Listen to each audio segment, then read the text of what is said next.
ബിസ്മില്ലാഹിർ റഹ്മാനിർ റഹീം വനഫ്സിൻ വമാ സവ്വാഹാ. അല്ലാഹു തആലയാണ് നമ്മുടെ ആത്മാവിനെ, നമ്മുടെ റൂഹിനെ, നമ്മുടെ ശരീരത്തെ, നമ്മുടെ ഹൃദയത്തെ സംവിധാനിക്കുന്നത്. ആ സംവിധാനിച്ച രീതി തന്നെയാണ് സത്യം. ഫഅൽഹമഹാ ഫുജൂറഹാ വതഖ്വാഹാ. എന്നിട്ട് ആ ആത്മാവിനെ നന്മയും തിന്മയും തിരിച്ചറിയാനുള്ള കഴിവ് അല്ലാഹു നൽകി. ഖദ് അഫ്ലഹ മൻ സക്കാഹാ. അതിൽ ആരാണ് നന്മയെ തെരഞ്ഞെടുക്കുന്നത്? ആ ഹൃദയത്തെ ശുദ്ധീകരിക്കുന്നവൻ ആരാണ്? മൻ സക്കാഹാ. സക്കാഹ, അവന്റെ ആത്മാവിനെ ശുദ്ധീകരിക്കുന്നവൻ, അവനാണ് വിജയി. ശുദ്ധീകരിക്കണമെങ്കിൽ അവിടെ ഒരു കളങ്കമുണ്ടാവണം. കളങ്കമില്ലാത്തതിന് ശുദ്ധീകരിക്കാൻ കഴിയില്ല. ഖദ് അഫ്ലഹ മൻ സക്കാഹ. ആ ആത്മാവിനെ ശുദ്ധീകരിക്കുന്നവനാണ് വിജയി.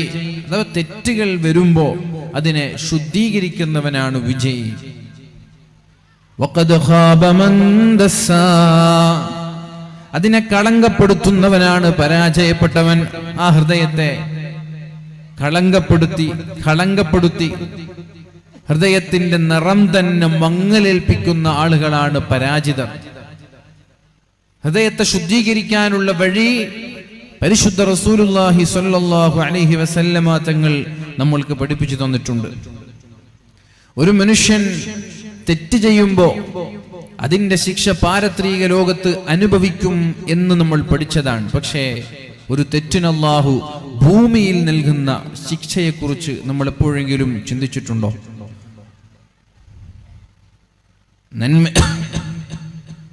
നന്മയും തിന്മയും.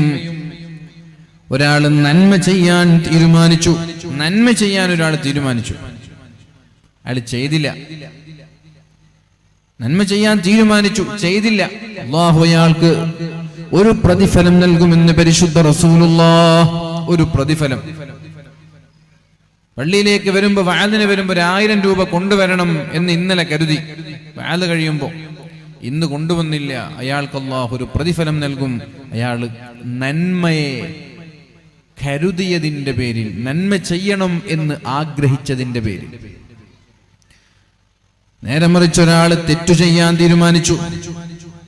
നാളെ വഅദിന് പോകുന്നില്ല, നാളെ വേൾഡ് കപ്പ് ഫൈനൽ നടക്കല്ലേ, ടൗണിൽ പോയാല് നല്ല സ്ക്രീൻ ഉണ്ടാകും, അവിടെ പോയിട്ട് കളി കാണണം എന്നൊരാൾ തീരുമാനിച്ചു. പിന്നെ അയാൾ തീരുമാനം മാറ്റി, വഅദിന് വന്നു. തെറ്റു ചെയ്യാൻ തീരുമാനിച്ച ഒരാള്, തെറ്റെന്നല്ല, തെറ്റ് ചെയ്യാൻ ഒരാൾ തീരുമാനിച്ചു. എന്തെങ്കിലും ഒരു വേണ്ടാത്ത ഹറാമായ കാര്യങ്ങൾ ചെയ്യാൻ ഒരാൾ തീരുമാനിച്ചു. പിന്നെ അയാൾ വേണ്ടാന്ന് വെച്ചു. എങ്കിലും അയാൾക്ക് അല്ലാഹു ഒരു കൂലി നൽകുമെന്നാണ്, ഒരു പ്രതിഫലം അല്ലാഹു നൽകുമെന്നാണ്. തെറ്റു ചെയ്യാൻ തീരുമാനിച്ചു, പക്ഷെ ചെയ്തില്ല, അല്ലാഹു അയാൾക്കൊരു പ്രതിഫലം തരും. ഇനി ഒരാൾ നന്മ ചെയ്യാൻ തീരുമാനിച്ചു. ആ നന്മ അയാൾ ചെയ്യുകയും ചെയ്താൽ അല്ലാഹു തആല അയാൾക്ക് 2 പ്രതിഫലം നൽകുമെന്ന് പരിശുദ്ധ റസൂലുള്ളാഹി സ്വല്ലല്ലാഹു അലൈഹി വസല്ലം. നന്മ ചെയ്യാൻ തീരുമാനിച്ചു, അയാൾ അത് ചെയ്തു എങ്കിൽ 2 പ്രതിഫലം. അതേപോലെ തിന്മ ചെയ്യാൻ തീരുമാനിച്ചു, അയാൾ തിന്മ ചെയ്താൽ അയാൾക്കൊരു തെറ്റാണ് അല്ലാഹു നൽകുന്നത്. ഒരു തെറ്റ്, 2 തെറ്റില്ല. എത്രത്തോളം അല്ലാഹു നമ്മളെ രക്ഷപ്പെടുത്തുന്നു, എത്രത്തോളം അല്ലാഹു നമ്മളെ രക്ഷപ്പെടുത്താൻ ശ്രമിക്കുന്നു എന്നതിന്റെ വളരെ മനോഹരമായ ഹദീസാണിത്.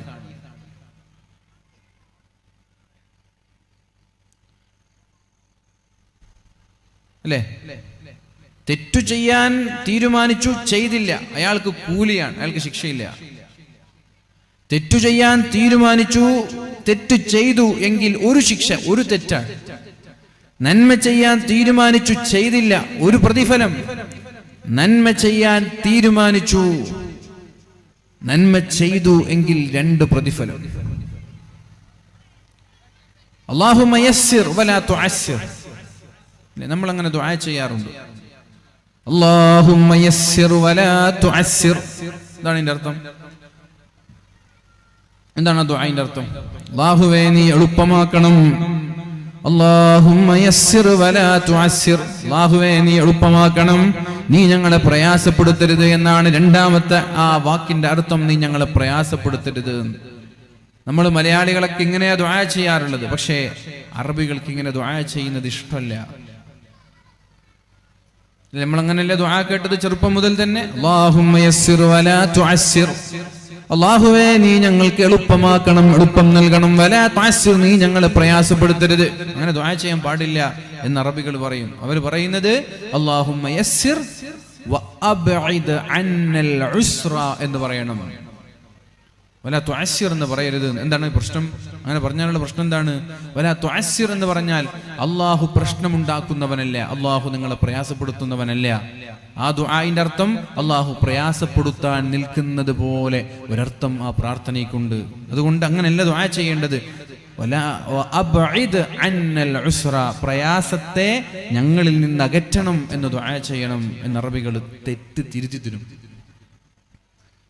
മനസ്സിലായോ? അല്ലാഹുമ്മ യസ്സിർ വലാ തുഅസ്സിർ. തുഅസ്സിർ, പടച്ചോനെ ഞങ്ങളെ പ്രയാസപ്പെടുത്തരുത് എന്ന് പറഞ്ഞാൽ അർത്ഥം എന്താണ്? അള്ളാഹു പ്രയാസപ്പെടുത്താൻ വേണ്ടി കാത്തിരിക്കുകയാണ് അല്ലേ? വലാ തുഅസ്സിർ, എന്നെ അടിക്കരുത് എന്ന് പറഞ്ഞാൽ എന്തർത്ഥം? അയാൾ അടിക്കാൻ വേണ്ടി കാത്തിരിക്കുകയാണ്. ഒരാൾ അടിക്കാൻ വരാൻ, അയാളോടാ നമ്മൾ പറയുന്നത് എന്നെ അടിക്കരുത്. അപ്പോ വലാ തുഅസ്സിർ, എന്നെ പ്രയാസപ്പെടുത്തരുത് എന്ന് പറയുമ്പോൾ അള്ളാഹു പ്രയാസപ്പെടുത്താൻ കാത്തു നിൽക്കുന്നത് പോലെ നമ്മൾ അങ്ങനെയാണ് അള്ളാഹുവിനെ മനസ്സിലാക്കിയത്. അറബികൾ തിരിച്ചറിഞ്ഞതുപോലെ നമ്മൾ മലയാളികൾ അല്ലാഹുവിനെ തിരിച്ചറിഞ്ഞിട്ടില്ല. അവർ പറയും പടച്ചോനെ പ്രയാസത്തെ എന്നിൽ നിന്ന് നീ അകറ്റണം, നീ എന്നെ പ്രയാസപ്പെടുത്തരുത് എന്ന് ദുആ ചെയ്യാൻ പാടില്ല. അല്ലാഹു അങ്ങനെയാണ്. എങ്ങനെയെങ്കിലും മനുഷ്യനെ രക്ഷപ്പെടുത്താനാണ് അല്ലാഹു ശ്രമിക്കുന്നത്. ഇവിടെ തന്നെ അതിന്റെ ഏറ്റവും മനോഹരമായ ഉദാഹരണമാണ് ഈ ഹദീസ്.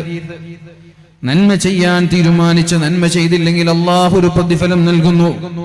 തെറ്റു ചെയ്യാൻ തീരുമാനിച്ച് തെറ്റു ചെയ്തില്ലെങ്കിൽ അല്ലാഹു ഒരു പ്രതിഫലം നൽകുന്നു. എത്ര മനോഹരാണ്! തെറ്റു ചെയ്യാൻ തീരുമാനിച്ചു, തെറ്റു ചെയ്തില്ല, അല്ലാഹു അയാൾക്കൊരു പ്രതിഫലം നൽകും. അതുകൊണ്ട് പ്രിയപ്പെട്ടവരെ, അല്ലാഹുവിനെ മനസ്സിലാക്കുന്നിടത്താണ് നമ്മൾക്ക് പാളിച്ച പറ്റിപ്പോയത്. അല്ലാഹുവിനെ തിരിച്ചറിയുന്ന സ്ഥലത്താണ് നമ്മൾക്ക് പിഴവ് പറ്റിപ്പോയത്. അല്ലാഹു പറയുന്നുണ്ട്, അന ഇൻദ ലന്നി അബ്ദി ബി ഫല്യളുന്ന ബി മാ ഷാ. എങ്ങനെയാണോ എന്റെ അടിമ എന്നെ കുറിച്ച് ചിന്തിക്കുന്നത്, അതേപോലെയാണ് ഞാൻ എന്റെ അടിമയോട് പെരുമാറാൻ പോകുന്നത്. അന ഇൻദ ലന്നി അബ്ദി ബി, എന്റെ അടിമ എന്നെ കുറിച്ച് എന്താണോ ചിന്തിക്കുന്നത് അതേപോലെയാണ് ഞാൻ എന്റെ അടിമകളോട് പെരുമാറാൻ പോകുന്നത്. അള്ളാഹുവിനെ കുറിച്ച് നല്ല ചിന്തയാണെങ്കിൽ അള്ളാഹു അയാളോട് നല്ല രീതിയിൽ പെരുമാറും. അള്ളാഹുവിനെ കുറിച്ചുള്ള ചിന്ത മോശമാണെങ്കിൽ ആ ഒരു രീതിയിലാണ് അള്ളാഹു നമ്മൾക്ക് തിരിച്ച് നമ്മളോട് പെരുമാറുന്നത്. രോഗിയായ ഒരു മനുഷ്യനോട് അള്ളാഹുവിന്റെ ഹബീബായ റസൂലുള്ളാഹി സ്വല്ലല്ലാഹു അലൈഹി വസല്ലമ തങ്ങൾ ഒരു രോഗിയായ ഒരു സ്വഹാബിയെ സന്ദർശിക്കാൻ പോകുന്നുണ്ട്. ആ മനുഷ്യനെ സന്ദർശിച്ചിട്ട് അല്ലാഹുവിന്റെ ഹബീബായ നബി തങ്ങൾ അയാളോട് ചോദിക്കുന്നുണ്ട്, ഹൽ കുൻത തദ്ഉ ബിശൈഇൻ ഔ തസ്അലുഹു ഇയ്യാ. അല്ലാഹുവിനോട് നീ വല്ലതും ചോദിക്കാറുണ്ടായിരുന്നോ? അല്ലാഹുവിനോട് വല്ലതും ദുആ ചെയ്യാറുണ്ടായിരുന്നോ? അപ്പോഴാണ് അദ്ദേഹം പറയുന്നത്, അതെ അതേ നബിയെ, ഞാൻ അല്ലാഹുവിനോട് ദുആ ചെയ്തിരുന്നത്, അല്ലാഹുമ്മ മാ കുൻത മുആഖിബി ബിഹി ഫിൽ ആഖിറ ഫഅജ്ജിൽഹു ലീ ഫിദ് ദുനിയാ. അല്ലാഹുവേ, ഞാനൊരു തെറ്റു ചെയ്താൽ അതിന്റെ ശിക്ഷ നീ എനിക്ക് ആഖിറത്തിൽ നൽകുമല്ലോ. ആ ശിക്ഷയെ നീ ആഖിറത്തിലേക്ക് മാറ്റിവെക്കാതെ ദുനിയാവിൽ വെച്ച് തന്നെ എന്നെ ശിക്ഷിക്കണേ എന്ന് ഞാൻ അല്ലാഹുവിനോട് ദുആ ചെയ്യാറുണ്ട്. നിങ്ങളങ്ങനെ ദുആ ചെയ്യാറുണ്ടോ? നിങ്ങളങ്ങനെ ദുആ ചെയ്യും? ഈമാൻ കൂടിയിട്ടേ, ഈമാനും തഖ്വയൊക്കെ കൂടിയിട്ട് ദുനിയാവിൽ തന്നെ പഠിച്ചോ എന്നെ ശിക്ഷിക്കുക, ആഖിറത്തിലേക്ക് മാറ്റിവെക്കരുത് എന്ന് ദുആ ചെയ്യാറുണ്ടോ? ഇദ്ദേഹം നബി സല്ലല്ലാഹു അലൈഹി വസല്ലമ തങ്ങളോട് പറഞ്ഞത് ഇങ്ങനെയാണ്, നബിയെ, ആഖിറത്തിലേക്ക് എന്നെ ശിക്ഷിക്കാൻ വേണ്ടി എടുത്തുവെച്ച ശിക്ഷകളെല്ലാം ദുനിയാവിൽ വെച്ച് തന്നെ എന്നെ ശിക്ഷിക്കണേ എന്ന് ഞാൻ അല്ലാഹുവിനോട് ദുആ ചെയ്യാറുണ്ട്. സുബ്ഹാനല്ലാഹ്. നബി തങ്ങൾ പറഞ്ഞു, സുബ്ഹാനല്ലാഹ്, ലാ തുതീഖു, നിനക്കത് സാധിക്കൂല മോനെ. അല്ലാഹു ആഖിറത്തിൽ ശിക്ഷിക്കാൻ തീരുമാനിച്ച ശിക്ഷകൾ ദുനിയാവിൽ ശിക്ഷിക്കാൻ അല്ലാഹുവിനോട് നീ ആവശ്യപ്പെട്ടാൽ അത് താങ്ങാനുള്ള കഴിവ് നിനക്കില്ല. ലാ തുതീഖു, അത് സഹിക്കാൻ നിനക്ക് കഴിയില്ല. അതിന് പകരം എന്താ ചെയ്യേണ്ടത്? ഫലാ ഖുൽത, നിനക്ക് അല്ലാഹുവിനോട് ദുആ ചെയ്തുകൂടെ? അല്ലാഹുമ്മ ആതിനാ ഫിദ് ദുനിയാ ഹസന വഫിൽ ആഖിറതി ഹസനതൻ വഖിനാ അദാബന്നാർ. അല്ലാഹുവേ, ദുനിയാവിലും എനിക്ക് നീ നന്മ നൽകണേ അല്ലാ, ആഖിറത്തിലും എനിക്ക് നീ നന്മ നൽകണേ അല്ലാ എന്ന് ദുആ ചെയ്തുകൂടെ? എന്താ ആവശ്യം? ആഖിറത്തിലെ ശിക്ഷ ദുനിയാവിൽ തരണമെന്ന് ചോദിക്കേണ്ട ആവശ്യം എന്താ? ദുനിയാവിലും ശിക്ഷ തരണ്ട, ആഖിറത്തിലും ശിക്ഷ തരണ്ട എന്ന് ചോദിച്ചാ പോരെ? നബി തങ്ങൾ അങ്ങനെയാണ് സ്വഹാബിയോട് പറഞ്ഞത്. നിനക്ക് സാധിക്കൂല, അങ്ങനെയല്ല ദുആ ചെയ്യേണ്ടത്. അല്ലാഹുമ്മ ആതിനാ ഫിദ് ദുനിയാ ഹസന, അല്ലാഹുവേ ദുനിയാവിലും എനിക്ക് നീ നന്മ നൽകണേ അല്ലാ, വഫിൽ ആഖിറതി ഹസന, ആഖിറത്തിലും എനിക്ക് നീ നന്മ നൽകണേ അല്ലാ, വഖിനാ അദാബന്നാർ, നരകത്തിന്റെ അദാബിൽ നിന്ന് എന്നെ നീ കാക്കണേ അല്ലാ എന്ന് ദുആ ചെയ്യാനാണ് പരിശുദ്ധ റസൂലുള്ളാഹി സ്വല്ലല്ലാഹു അലൈഹി വസല്ലം രോഗം കൊണ്ട് പ്രയാസപ്പെടുന്ന സ്വഹാബിയോട് ആവശ്യപ്പെടുന്നത്. പിന്നെ നബി തങ്ങൾ അദ്ദേഹത്തിന് ദുആ ചെയ്തു, അങ്ങനെ അദ്ദേഹത്തിന് ശിഫ ലഭിച്ചു. റസൂലുള്ളാഹി സ്വല്ലല്ലാഹു അലൈഹി വസല്ലമ തങ്ങൾ പറഞ്ഞൊരു ഖുദ്സിയായ ഹദീസിലൂടെ, അന ഇൻദ ളന്നി അബ്ദി ബി, എന്നെ കുറിച്ച് എന്റെ അടിമ എന്താണോ ചിന്തിക്കുന്നത് അതേപോലെയാണ് ഞാൻ അവനോട് പെരുമാറുന്നത്. അതുകൊണ്ട് ഫല്യളുന്നബി മാഷാ, എന്താണോ ഒരാൾക്ക് എന്നെ കുറിച്ച് ചിന്തിക്കാൻ ഇഷ്ടം അതേപോലെ ചിന്തിച്ചോട്ടെ. നിങ്ങൾക്ക് അല്ലാഹുവിനെ എങ്ങനെ മനസ്സിലാക്കാനാണോ താല്പര്യം അതുപോലെ മനസ്സിലാക്കിക്കോളി. ഏത് അല്ലാഹുവിനെയാണ് തിരിച്ചറിയാൻ നിങ്ങൾ ശ്രമിക്കുന്നത്, എന്നിട്ട് ഏത് റബ്ബിനെയാണ് നിങ്ങൾ തിരിച്ചറിഞ്ഞത് അതുപോലെ തിരിച്ചറിഞ്ഞോളി. നിങ്ങൾ എന്നെ മനസ്സിലാക്കിയതുപോലെ തിരിച്ചു ഞാൻ നിങ്ങളോട് പെരുമാറും എന്നാണ് അല്ലാഹു ഇവിടെ പറയുന്നത്. അതുകൊണ്ട് പ്രിയപ്പെട്ടവരെ, അല്ലാഹു റബ്ബ് സുബ്ഹാനഹു വ തആല എങ്ങനെയെങ്കിലും മനുഷ്യനെ നന്മയിലേക്ക് കൊണ്ടുവരികയും തിന്മയിൽ നിന്ന് അകറ്റാൻ ശ്രമിക്കുകയും ചെയ്യാനാണ് അല്ലാഹുവിന്റെ ഭാഗത്തു നിന്നുള്ള പരിശ്രമം. നമ്മളും അതേ ഒരു രീതിയിലാണ് അല്ലാഹുവിനെ കണ്ടെത്താൻ ശ്രമിക്കേണ്ടത്. അപ്പൊ ഞാൻ പറഞ്ഞു വരുന്നത്, അല്ലാഹു ദുനിയാവിൽ വെച്ച് ഒരു മനുഷ്യൻ തെറ്റു ചെയ്താൽ അല്ലാഹു ദുനിയാവിൽ എങ്ങനെയാണ് ആ തെറ്റിനുള്ള ശിക്ഷയായി അവനോട് പെരുമാറാൻ പോകുന്നത്. സൂറത്തുൽ മുത്തഫിഫീനിൽ അല്ലാഹു പറയുന്നുണ്ട്, കല്ലാ ബൽ റാന അലാ ഖുലൂബിഹിം മാ കാനൂ യക്സിബൂൻ. കല്ലാ ബൽ റാന അലാ ഖുലൂബിഹിം മാ കാനൂ യക്സിബൂൻ. അവൻ ചെയ്തുകൊണ്ടിരിക്കുന്ന പ്രവർത്തനങ്ങൾ കാരണത്താൽ അവന്റെ ഹൃദയങ്ങൾ കറ പിടിച്ചു പോയിരിക്കുന്നു. ഒന്നാമത്തെ ശിക്ഷ മനുഷ്യൻ അല്ലാഹു തആല ഭൗതിക ലോകത്ത് നൽകുന്ന ഒന്നാമത്തെ ശിക്ഷ എന്ന് പറയുന്നത് അവന്റെ ഹൃദയത്തെ കറുത്ത ഹൃദയമാക്കി മാറ്റുക എന്നുള്ളതാണ്. കറ പിടിച്ച കളങ്കമുള്ള ഹൃദയമാക്കി മാറ്റുക എന്നുള്ളതാണ്. കല്ലാ ബൽ റാന അലാ ഖുലൂബിഹിം, കല്ലാ ബൽ റാന അലാ ഖുലൂബിഹിം മാ കാനൂ യക്സിബൂൻ. അവർ പ്രവർത്തിച്ചത് കാരണമായി അവരുടെ ഹൃദയങ്ങളിൽ കറ പിടിച്ചിരിക്കുകയാണ്. സീസറൊക്കെ വലിക്കുന്ന ആളുകൾ, ബീഡി വലിക്കുന്ന ആളുകൾ, തുമ്മാൻ തിന്നുന്ന ആളുകൾ, അവരുടെയൊക്കെ പല്ലും ചുണ്ടും ശ്വാസകോശവും നാവും ഒക്കെ പല രീതിയിൽ കറകൾ പിടിച്ചിട്ടുണ്ടാവും. അതേപോലെ ഒരു മനുഷ്യൻ തെറ്റുകൾ ചെയ്യുന്നതിനനുസരിച്ച് അവന്റെ ഹൃദയങ്ങൾ കറുത്തുപോകും എന്നാണ് അല്ലാഹു ഖുർആനിലും പരിശുദ്ധ റസൂലുള്ളാഹി സ്വല്ലല്ലാഹു അലൈഹി വസല്ലമ തങ്ങൾ ഹദീസിലും പറയുന്നത്. മഹാനായ അബൂ ഹുറൈറ റളിയല്ലാഹു അൻഹു പറയുന്ന ഒരു ഹദീസുണ്ട്, ഇന്നൽ അബ്ദ, ഒരാൾ ഇദാ അഖ്തഅ ഖത്വീഅ, തെറ്റു ചെയ്താൽ നുക്തത ഫീ ഖൽബിഹി നുക്തതുൻ സൗദാ, അയാളുടെ ഓരോ തിന്മകൾക്കും അല്ലാഹു തആല ഹൃദയത്തിൽ കറുത്ത പുള്ളികൾ ഇട്ട് കൊടുക്കും.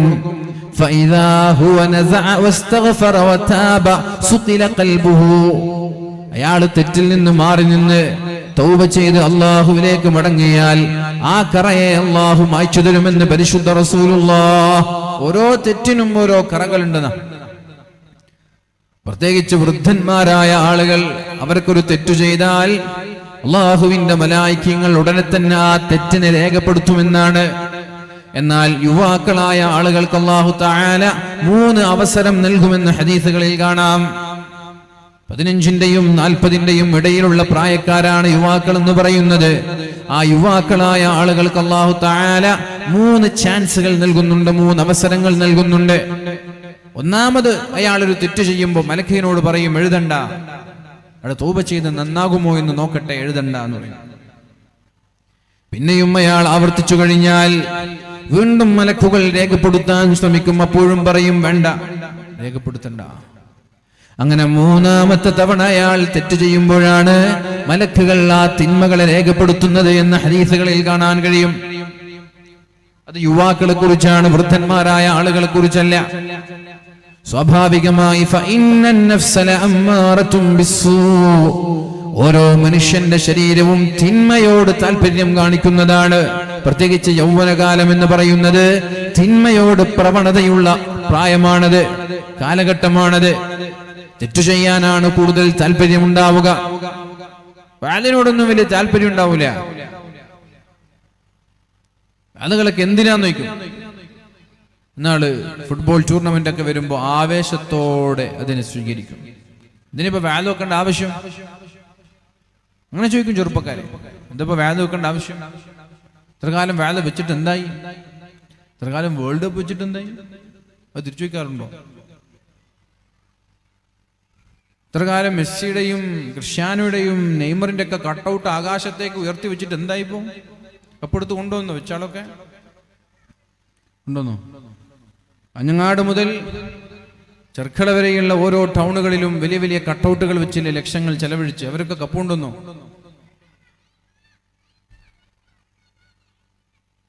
ആ ചോദ്യത്തിനൊന്നും ഉത്തരവില്ല.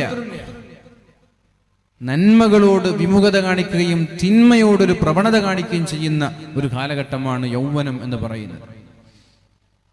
അതുകൊണ്ട് തന്നെയാണ് അല്ലാഹുവിന്റെ ഹബീബായ നബി തങ്ങൾ പറഞ്ഞത്, ഇന്നല്ലാഹ യുഹിബ്ബുശ്ശാബ്ബ തായിബ്, തൗബ ചെയ്യുന്ന യുവാക്കളെ അല്ലാഹുവിന് വല്ലാതെ ഇഷ്ടമാണ്.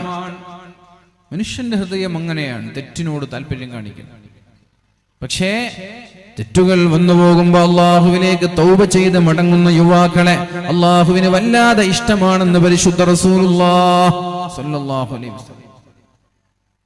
അതേപോലെ വയസ്സായിട്ടും തിന്മയിൽ മുഴുകുന്ന വൃദ്ധരായ ആളുകളോട് അല്ലാഹുവിന് കോപമാണ്. 40 കഴിഞ്ഞിട്ടും തെറ്റുകളിൽ വ്യാപൃതരാകുന്നവർ. 40 കഴിയുമ്പോ ഒന്ന് ഒരുങ്ങണം ഖബറിലേക്ക്. 40 വരെ ഒരുങ്ങണ്ട എന്നല്ല, 40 എന്നുള്ളത് നമ്മുടെ ആയുസ്സിലെ ഏറ്റവും പ്രധാനപ്പെട്ട കാലഘട്ടം അസ്തമിച്ചു, ഇനി ഞാൻ വൃദ്ധനാവാൻ പോവാണ് എന്നതിൻ്റെ ഒരു അടയാളമാണ്. 40 കഴിഞ്ഞിട്ടും തെറ്റുകൾ ആവർത്തിക്കുന്ന ആളുകളോട് അല്ലാഹുവിന് കോപമാണെന്ന് ഹദീസുകളിൽ കാണാൻ കഴിയും. അതുകൊണ്ട് പ്രിയപ്പെട്ടവരെ,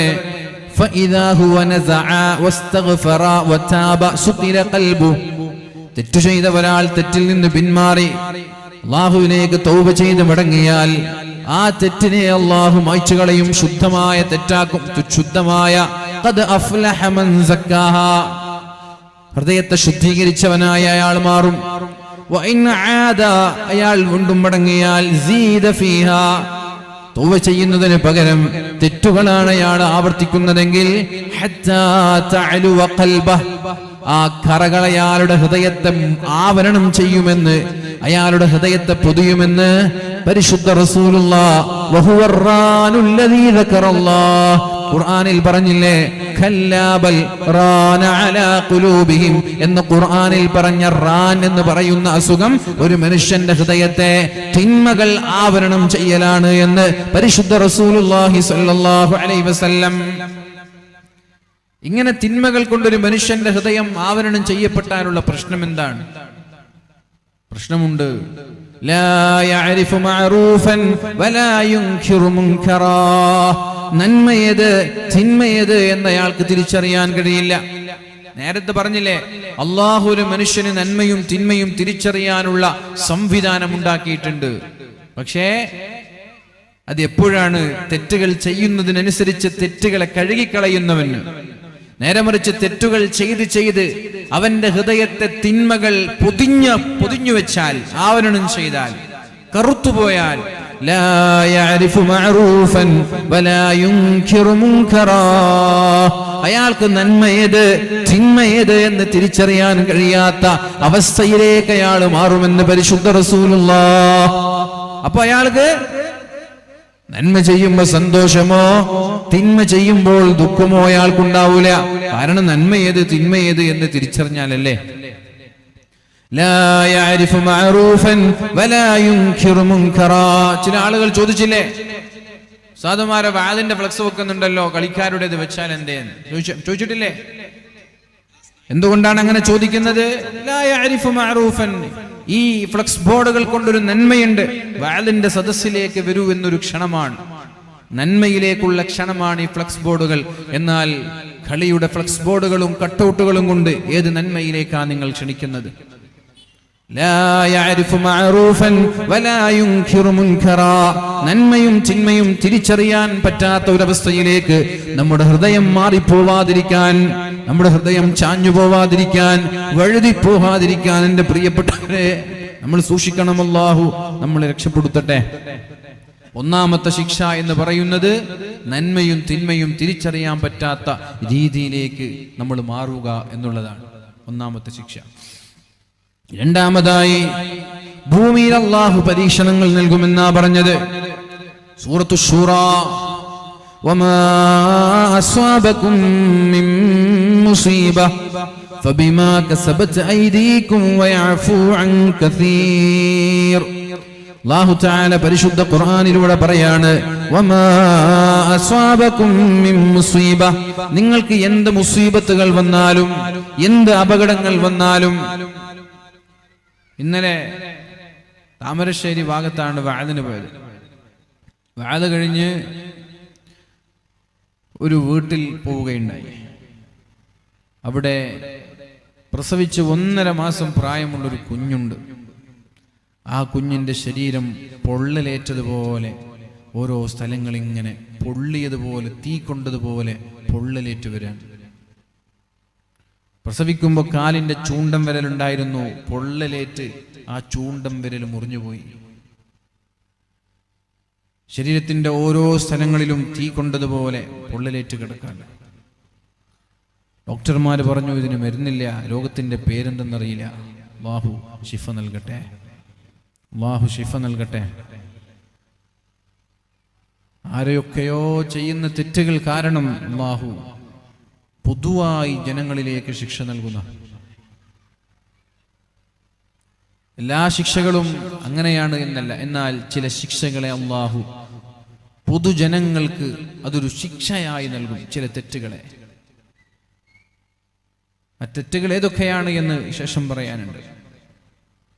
വമാ അസ്വാബകും മിൻ മുസീബ, നിങ്ങൾക്ക് എന്തെങ്കിലും ഒരു മുസീബത്ത് വരുമ്പോ, അപകടങ്ങൾ വരുമ്പോ, രോഗങ്ങൾ വരുമ്പോ, പ്രയാസങ്ങൾ വരുമ്പോ അതിന്റെ കാരണങ്ങൾ തേടി ഗവൺമെന്റിനെയല്ല കുറ്റപ്പെടുത്തേണ്ടത്, പള്ളി കമ്മിറ്റിയെയല്ല കുറ്റപ്പെടുത്തേണ്ടത്. ഫബിമാ കസബത് ഐദീകും, നിങ്ങൾ നിങ്ങളുടെ കരങ്ങൾ കൊണ്ട് ചെയ്ത ആഭാസങ്ങൾ കാരണത്താലാണ് അല്ലാഹു തആല നിങ്ങൾക്ക് മുസീബത്തുകൾ നൽകുന്നത്, അപകടങ്ങൾ നൽകുന്നത്. സൂറത്തു ശൂറയിലെ 30-ാമത്തെ ആയത്താണിത്. എന്നിട്ട് അല്ലാഹു പറയാണ്, നിങ്ങൾ ചെയ്യുന്ന എല്ലാ തെറ്റുകൾക്കും ഞാൻ ശിക്ഷ നൽകുന്നില്ല. വയഅഫു അൻ കസീരിൻ, ഒട്ടുമിക്ക പാപങ്ങളും ഞാൻ നിങ്ങൾക്ക് പുറത്തു തരുന്നുണ്ട്. നിങ്ങൾ തൗബ ചെയ്യാതെ തന്നെ ഞാൻ പുറത്തു തരുന്നുണ്ട്. നമ്മളൊക്കെ ചെയ്യുന്ന തെറ്റിന് ഉടനെ തന്നെ അല്ലാഹു ശിക്ഷ നൽകിയിരുന്നുവെങ്കിൽ പ്രിയപ്പെട്ടവരെ, ഈ ഭൂമിയിൽ ഒരു മനുഷ്യന് ജീവിക്കൂല.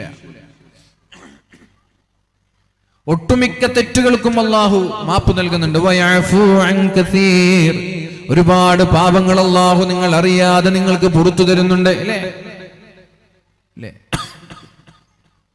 അർ-റമളാനു ഇല റമളാനി കഫാറ, ഒരു റമളാൻ കഴിഞ്ഞ് അടുത്ത റമളാൻ വരെ കാത്തിരിക്കുന്നത് അതിനിടയിലുള്ള പാപങ്ങൾ പൊറുക്കപ്പെടാൻ കാരണമാകുമെന്ന് പരിശുദ്ധ റസൂലുള്ളാഹ്. അൽ ജുമുഅതു ഇലൽ ജുമുഅതി കഫാറ, ഒരു ജുമുഅ കഴിഞ്ഞ് അടുത്ത ജുമുഅയെ കാത്തിരിക്കുന്നത് അതിനിടയിലുള്ള പാപങ്ങൾ പൊറുക്കപ്പെടാൻ കാരണമാകുമെന്ന് പരിശുദ്ധ റസൂലുള്ളാഹ്. അസ്സലാത്തുൽ മക്തൂബ ഇലസ്സലാത്തിൽ മക്തൂബ, 5 നേരത്തെ നിസ്കാരത്തിനിടയിൽ ചെയ്യുന്ന പാപങ്ങൾ, ആ നിസ്കാരത്തിന് കഴിഞ്ഞതിന് ശേഷം അടുത്ത നിസ്കാരത്തെ കാത്തിരിക്കുന്ന സമയമുണ്ടല്ലോ, ആ സമയം വരെയുള്ള നിങ്ങൾ ചെയ്യുന്ന പാപങ്ങളെ അടുത്ത നിസ്കാരമാകുമ്പോഴേക്കും അള്ളാഹു പുറത്തു തരുന്നുണ്ട് എന്ന് പരിശുദ്ധ റസൂലുള്ളാഹി സ്വല്ലല്ലാഹു അലൈഹി വസല്ലം. ഒരു ഉംറ കഴിഞ്ഞ അടുത്ത ഉംറ വരെയുള്ള കാലയളവിൽ നിങ്ങൾ ചെയ്യുന്ന പാപങ്ങൾ നിങ്ങൾ അറിയാതെ അള്ളാഹു പുറത്തു തരുന്നുണ്ട്. അങ്ങനെ എത്ര എത്ര പാപങ്ങൾ അള്ളാഹു പുറത്തു തരുന്നുണ്ട്. സ്വലാത്തുകൾ കാരണം അള്ളാഹു പാപങ്ങൾ പുറത്തു തരുന്നുണ്ട്. 5 നേരത്തെ നിസ്കാരങ്ങളുടെ ശേഷം സുബ്ഹാനല്ലാഹും അൽഹംദുലില്ലയും അല്ലാഹു അക്ബറും ചൊല്ലുന്നത് കാരണത്താൽ അല്ലാഹു തആല തിരമാലകൾ കണക്ക് ചെയ്യുന്ന പാപങ്ങളും അല്ലാഹു പുറത്തു തരുന്നുണ്ട്. അപ്പൊ നമ്മൾ അറിയാതെ പാപങ്ങൾ ഒരുപാട് അല്ലാഹു പുറത്തു തരുന്നുണ്ട്. വുളൂ ചെയ്ത് വുളൂവിന്റെ വെള്ളം താഴേക്ക് ഇറ്റ് വീഴുമ്പോ ആ വെള്ളത്തിന്റെ കണക്കെ അല്ലാഹു നമ്മുടെ പാപങ്ങൾ പുറത്തു തരുന്നുണ്ട്. പള്ളിയിലേക്ക് നടക്കുമ്പോൾ ഓരോ ചവിട്ടടിക്കും അല്ലാഹു നമ്മുടെ പാപങ്ങൾ പുറത്തു തരുന്നുണ്ട്. നമ്മുടെ സ്വതക്കകൾക്ക് അല്ലാഹു പാപങ്ങൾ പുറത്തു തരുന്നുണ്ട്. ഒരു തലവേദന അനുഭവിക്കുമ്പോൾ വരെ, ഒരു പനി അനുഭവിക്കുമ്പോൾ വരെ, ഒരു സത്യവിശ്വാസിക്ക് ഒരു ക്ഷീണമുണ്ടാകുമ്പോൾ വരെ അല്ലാഹു തആല അവന്റെ പാപങ്ങൾ അവൻ അറിയാതെ പുറത്തു തരുന്നുണ്ട് എന്ന് പരിശുദ്ധ റസൂലുള്ളാഹ്. അല്ലേ, ഒരു സത്യവിശ്വാസിക്ക് ഒരു ക്ഷീണമുണ്ടായാൽ മാ അസ്വാബൽ മുഅ്മിന മിൻ നസ്ബിൻ, ക്ഷീണം, മിൻ ഗമ്മിൻ വഹമ്മിൻ, വിഷമം, ടെൻഷൻ, ദുഃഖം, പ്രയാസം, രോഗം, ഒരു വേദന. സത്യവിശ്വാസിക്ക് പ്രയാസമുണ്ടാവുന്ന ഏത് പ്രതിസന്ധി ഉണ്ടായാലും അല്ലാഹു തആല അവൻ അറിയാതെ അവന്റെ പാപങ്ങൾ പുറത്തു കൊടുക്കുന്നുണ്ടോ എന്നാണ്. വയഅഫു അൻ കസീർ, ഒരുപാട് പാപങ്ങൾ അല്ലാഹു പുറത്തു തരുന്നുണ്ട്. ആരാ പറയുന്നത്? പരിശുദ്ധ റസൂൽ പരിശുദ്ധ ഖുർആനിൽ അല്ലാഹു റബ്ബ് സുബ്ഹാനഹു വ തആല പറയാണ് വയഅഫു അൻ കസീരിൻ, ഒരുപാട് പാപങ്ങൾ അല്ലാഹു പുറത്തു തരുന്നുണ്ട്. പിന്നെയോ അടുത്ത ആയത്ത് സൂറത്തുൽ മാഇദയാണ്. ഫഇൻ തവല്ലൗ ഫഅലം അന്നമാ യുരീദുല്ലാഹു അൻ യുസീബഹും ബിബഅദി ദുനൂബിഹിം وإن كثيرا من الناس لفاسقون فإن تولوا, അവർ പിന്തിരിഞ്ഞു കളയുകയാണെങ്കിൽ ഫഅലം, നിങ്ങൾ മനസ്സിലാക്കണം, അന്നമാ യുരീദുല്ലാഹു അൻ യുസീബഹും ബിബഅദി ദുനൂബിഹിം, അവർ ചെയ്ത ചില തെറ്റുകൾ കാരണത്താൽ അല്ലാഹു തആല അവരെ ശിക്ഷിക്കാൻ പോവുകയാണ്. അൻ യുസീബഹും ബിബഅദി ദുനൂബിഹിം, അവർ ചെയ്ത ചില തെറ്റുകൾ കാരണത്താൽ, എല്ലാ തെറ്റുമില്ല, അയ്യുസീബഹും ബിബഅദി ദുനൂബിഹിം, അവരുടെ ചില പാപങ്ങൾ കാരണത്താൽ അല്ലാഹു അവർക്ക് നാശം നൽകാൻ പോവുകയാണ്, നാശം വരുത്താൻ പോവുകയാണ്. സൂറത്തുൽ മാഇദയിലെ 49-ാമത്തെ ആയത്താണിത്. ഇനി സൂറത്തുർ റൂമിലെ 41-ാമത്തെ ആയത്ത് ശ്രദ്ധിക്കണം. വഹറൽ ഫസാദു ഫിൽ ബർരി വൽ ബഹരി ബിമാ കസബത് ഐദിൻ നാസ്, ഭൂമിയിലും കരയിലും ഫിത്നയുണ്ടായത്, ഫസാദുണ്ടായത്. ലഹറൽ ഫസാദു ഫിൽ ബഹരി വൽ ബർരി വൽ ബഹർ, കടലിലും കരയിലും പ്രശ്നങ്ങൾ ഉണ്ടായത്, അപകടങ്ങൾ ഉണ്ടായത്, പ്രയാസങ്ങൾ ഉണ്ടായത്. ബിമാ കസബത് ഐദിൻ നാസ്, ഒരു മനുഷ്യൻ ചെയ്യുന്ന തെറ്റുകൾ കാരണത്താലാണ്. എന്തിനാണ് അല്ലാഹു പരീക്ഷണങ്ങൾ നൽകുന്നത്? ലിയുദീഖഹും ബഅദല്ലദീ അമിലൂ, അവർ ചെയ്തതിന്റെ അനന്തരഫലം അവർ അനുഭവിക്കാൻ വേണ്ടിയാണ്. കളിക്കാതെ നടന്നത്, പഠിക്കാതെ നടന്നു, കളിച്ച് നടന്നതിന്റെ പേരിൽ അയാൾ പരാജയപ്പെട്ടു. എന്തിനാണ് പരാജയപ്പെട്ടത്? അയാൾ സമയം പഠിക്കാൻ ഉപയോഗിക്കാതെ കളിച്ചു നടന്നതിന്റെ വേദന അനുഭവിക്കാനാണ്. 1 വർഷം വീണ്ടും അതേ ക്ലാസ്സിൽ ഇരിക്കാൻ പറഞ്ഞത്. കിഡ്നി രോഗിയായ ഒരു മനുഷ്യനോട് ഡോക്ടർ പറഞ്ഞു വെള്ളം കുടിക്കരുത്. അയാൾ ദാഹിച്ചപ്പോ വെള്ളം കുടിച്ചു. അയാൾ വീണ്ടും രോഗിയായി. പിറ്റേ ദിവസം വീണ്ടും ഡയാലിസിസ് ചെയ്യാൻ വേണ്ടി ഹോസ്പിറ്റലിൽ പോകണം. എന്തുകൊണ്ടാണ് അതുണ്ടായത്? വെള്ളം കുടിക്കരുത് എന്ന് പറഞ്ഞത് കേട്ടില്ല, വെള്ളം കുടിച്ചാണ്. അവര് ചെയ്യുന്ന പ്രവർത്തനങ്ങൾക്കുള്ള ശിക്ഷ അവർ അനുഭവിക്കാൻ വേണ്ടി. ഷുഗർ പേഷ്യന്റ് ഉണ്ട്, പഞ്ചസാര തിന്നരുത് എന്ന് പറഞ്ഞു, ഷുഗർ ഉൽപ്പന്നങ്ങളൊന്നും ഉപയോഗിക്കരുത് എന്ന് പറഞ്ഞു. പക്ഷേ ഈ മനുഷ്യനാണെങ്കിൽ ലഡു കാണുമ്പോൾ ഒഴിവാക്കാൻ പറ്റുന്നില്ല, ജ്യൂസ് കാണുമ്പോൾ ഒഴിവാക്കാൻ പറ്റുന്നില്ല, സോഫ്റ്റ് ഡ്രിങ്ക്സ് കാണുമ്പോൾ ഒഴിവാക്കാൻ പറ്റുന്നില്ല. മരിക്കുകയാണെങ്കിൽ മരിക്കട്ടെ എന്ന് പറഞ്ഞ അയാൾ നന്നായിട്ട് മധുരം തിന്നു, ഹലുവ തിന്നു, ലഡു തിന്നു. പെട്ടെന്ന് അയാൾ ഷുഗർ കൂടി ഡൗൺ ആയി നിർത്തി താഴെ വീണു. എന്തിനാണ് അള്ളാഹു ഷുഗർ ഡൗണായി അയാൾ വീഴാൻ കാരണം? തിന്നരുത് എന്ന് പറഞ്ഞിട്ടും അതനുസരിക്കാതെ അയാൾ തിന്നപ്പോ അതിന്റെ ശിക്ഷ അനുഭവിക്കാൻ അള്ളാഹു അയാളെ പ്രയാസപ്പെടുത്തി.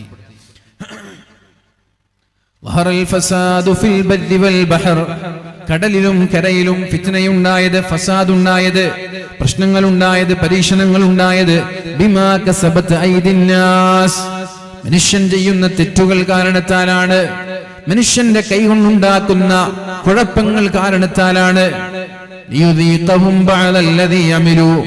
അവർ ചെയ്യുന്നത് കാരണത്താൽ അതിന്റെ വേദന അനുഭവിക്കാൻ വേണ്ടി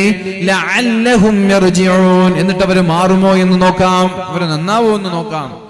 നന്നായി മട്ടൻ കഴിച്ചു, കൊളസ്ട്രോൾ കൂടി, ഫാറ്റി ലിവർ കൂടി. ഹോസ്പിറ്റലിൽ പോയപ്പോ ഡോക്ടർ പറഞ്ഞു മട്ടൻ കഴിക്കുന്നത് കുറക്കണം. എന്തിനാ ഈ ഫാറ്റി ലിവർ കൂടിയത്? എന്തിനാ യൂറിക് ആസിഡ് കൂടിയത്? മട്ടനും ബീഫും നന്നായി കഴിച്ചിട്ടാണ്. അപ്പൊ അമിതമായി തിന്നപ്പോ അതിനുള്ള ശിക്ഷ പടച്ചോൻ തന്നു. എന്നിട്ട് എന്തിനാണ്? ലഅല്ലഹും യർജിഊൻ. ഇനി ഫാറ്റി ലിവർ കൺട്രോൾ ചെയ്യാൻ വേണ്ടി അയാൾ മട്ടൻ കുറക്കുന്നുണ്ടോ ഇല്ലേ എന്ന് നോക്കാൻ വേണ്ടി, യൂറിക് ആസിഡ് നിയന്ത്രിക്കാൻ വേണ്ടി ബീഫ് കുറക്കുന്നുണ്ടോ ഇല്ലേ എന്ന് നോക്കാൻ വേണ്ടി. പരിശുദ്ധ ഖുർആൻ പറഞ്ഞില്ല കുലൂ വശ്റബൂ വലാ തുസ്രിഫൂ, നിങ്ങൾ തിന്നണം കുടിക്കണമെന്നാണ് ഖുർആൻ പറയുന്നത്. വലാ തുസ്രിഫൂ, രണ്ടും അമിതമാവാൻ പാടില്ല. തിന്നണം കുടിക്കണം, അമിതമാവാൻ പാടില്ല. എന്ത് തിന്നണം എന്ന് വെച്ചാൽ എന്തും തിന്നാം. മനുഷ്യൻ മാംസബുക്കുമല്ല സസ്യബുക്കുമല്ല, രണ്ടും മിശ്രമായി സമ്മിശ്രമായി തിന്നുന്ന ജീവിയാണ് മനുഷ്യൻ. ഒരു മനുഷ്യന് പച്ച മാംസം തിന്നാതെ വെറും സസ്യം മാത്രം തിന്ന് ജീവിക്കാൻ കഴിയും. പക്ഷേ പല അസുഖങ്ങൾ അയാൾക്കുണ്ടാവും. സസ്യം മാത്രം തിന്ന് ജീവിക്കാന്ന് പറഞ്ഞാൽ അസുഖങ്ങൾ ഉണ്ടാവും. മാംസം മാത്രം തിന്ന് ജീവിക്കാന്ന് പറഞ്ഞാൽ അസുഖങ്ങൾ ഉണ്ടാവും. സമ്മിശ്രമാണ് മനുഷ്യൻ. എന്നാല് കാട്ടിലുള്ള വന്യമൃഗങ്ങൾ അങ്ങനെയല്ല, അവർ മാംസാഹാരികളാണ്. നമ്മുടെ വീട്ടിലുള്ള പശുക്കൾ അങ്ങനെയല്ല, സസ്യാഹാരികളാണ്. അപ്പൊ നമ്മളോട് എന്താണ് അള്ളാഹു ആവശ്യപ്പെടുന്നത്? കുലൂ വശ്റബൂ, നിങ്ങൾ തിന്നണം, നിങ്ങൾ കുടിക്കണം. വലാ തുസ്രിഫു, ഒന്നും അമിതമാവാൻ പാടില്ല.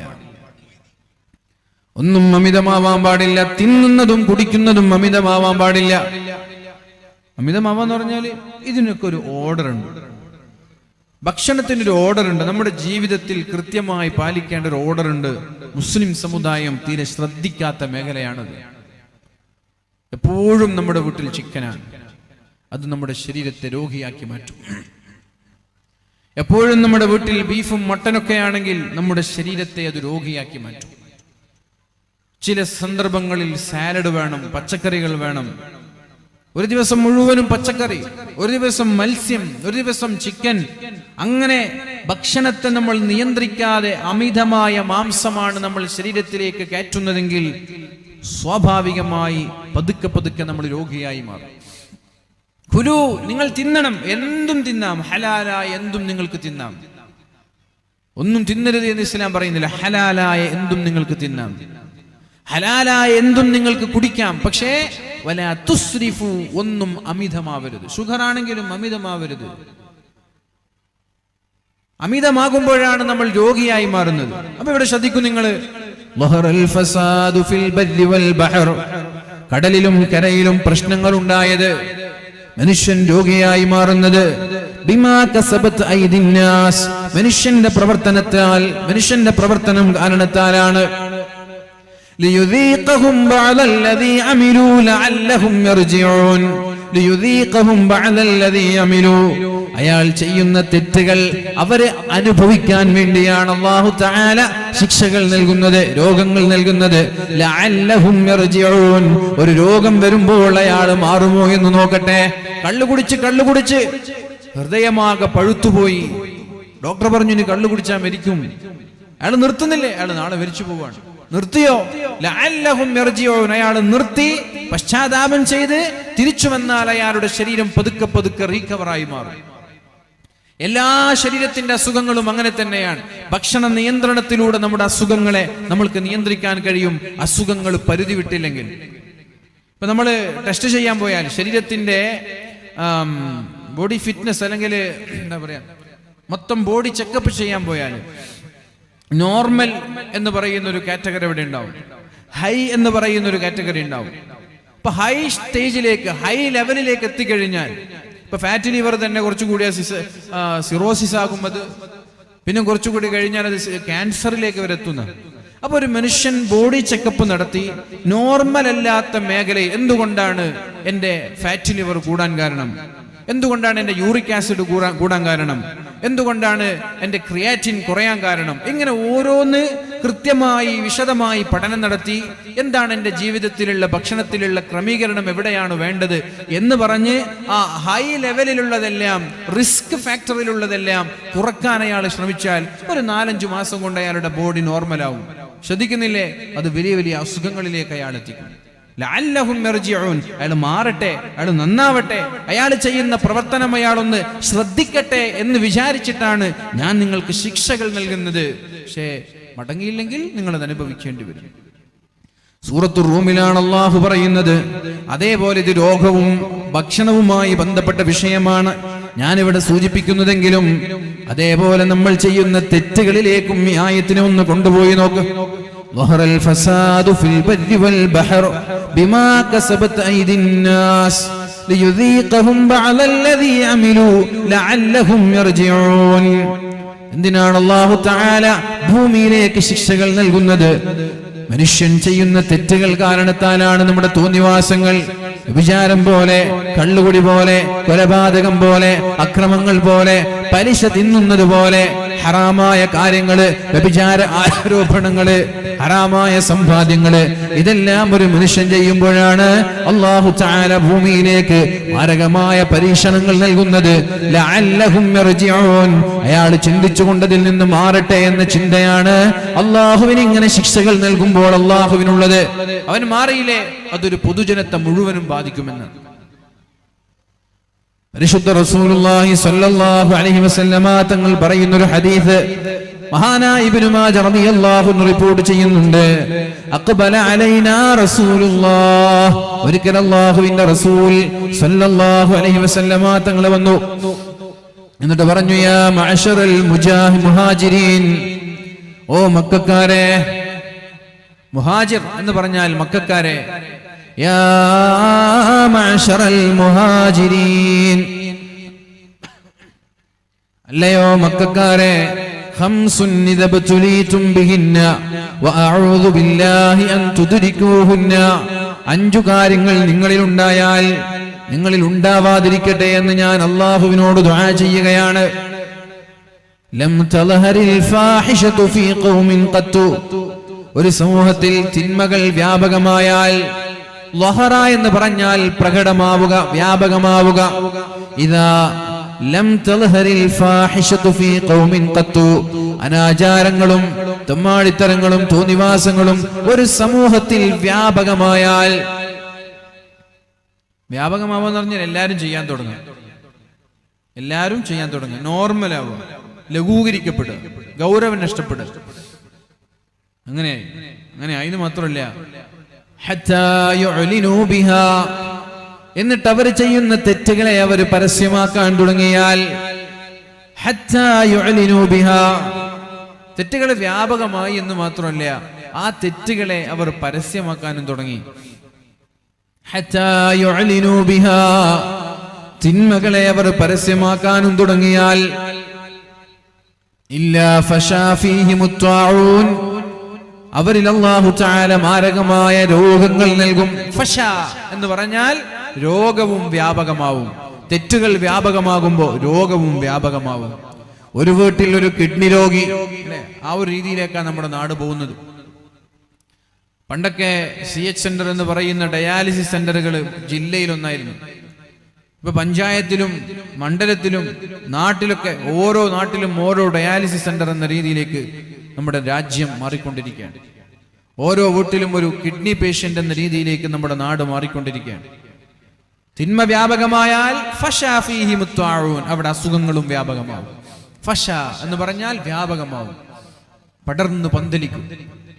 ക്യാൻസർ, ഓരോ 5 വീട്ടിലും ഒരു ക്യാൻസർ രോഗി. അല്ലാഹു സലാമത്താക്കട്ടെ, അല്ലാഹു രക്ഷപ്പെടുത്തട്ടെ. രോഗികളായ ആളുകൾക്ക് അല്ലാഹു ശിഫ നൽകട്ടെ. ഏത് രോഗമാണെങ്കിലും എത്ര വലിയ അസുഖങ്ങളാണെങ്കിലും അള്ളാഹുവിനോടുള്ള ദുആ ആണ് പ്രിയപ്പെട്ടവരെ നമ്മുടെ പ്രതീക്ഷ. അള്ളാഹുവാണ് രോഗം നൽകുന്നത്, അള്ളാഹുവാണ് ശിഫ നൽകുന്നത്.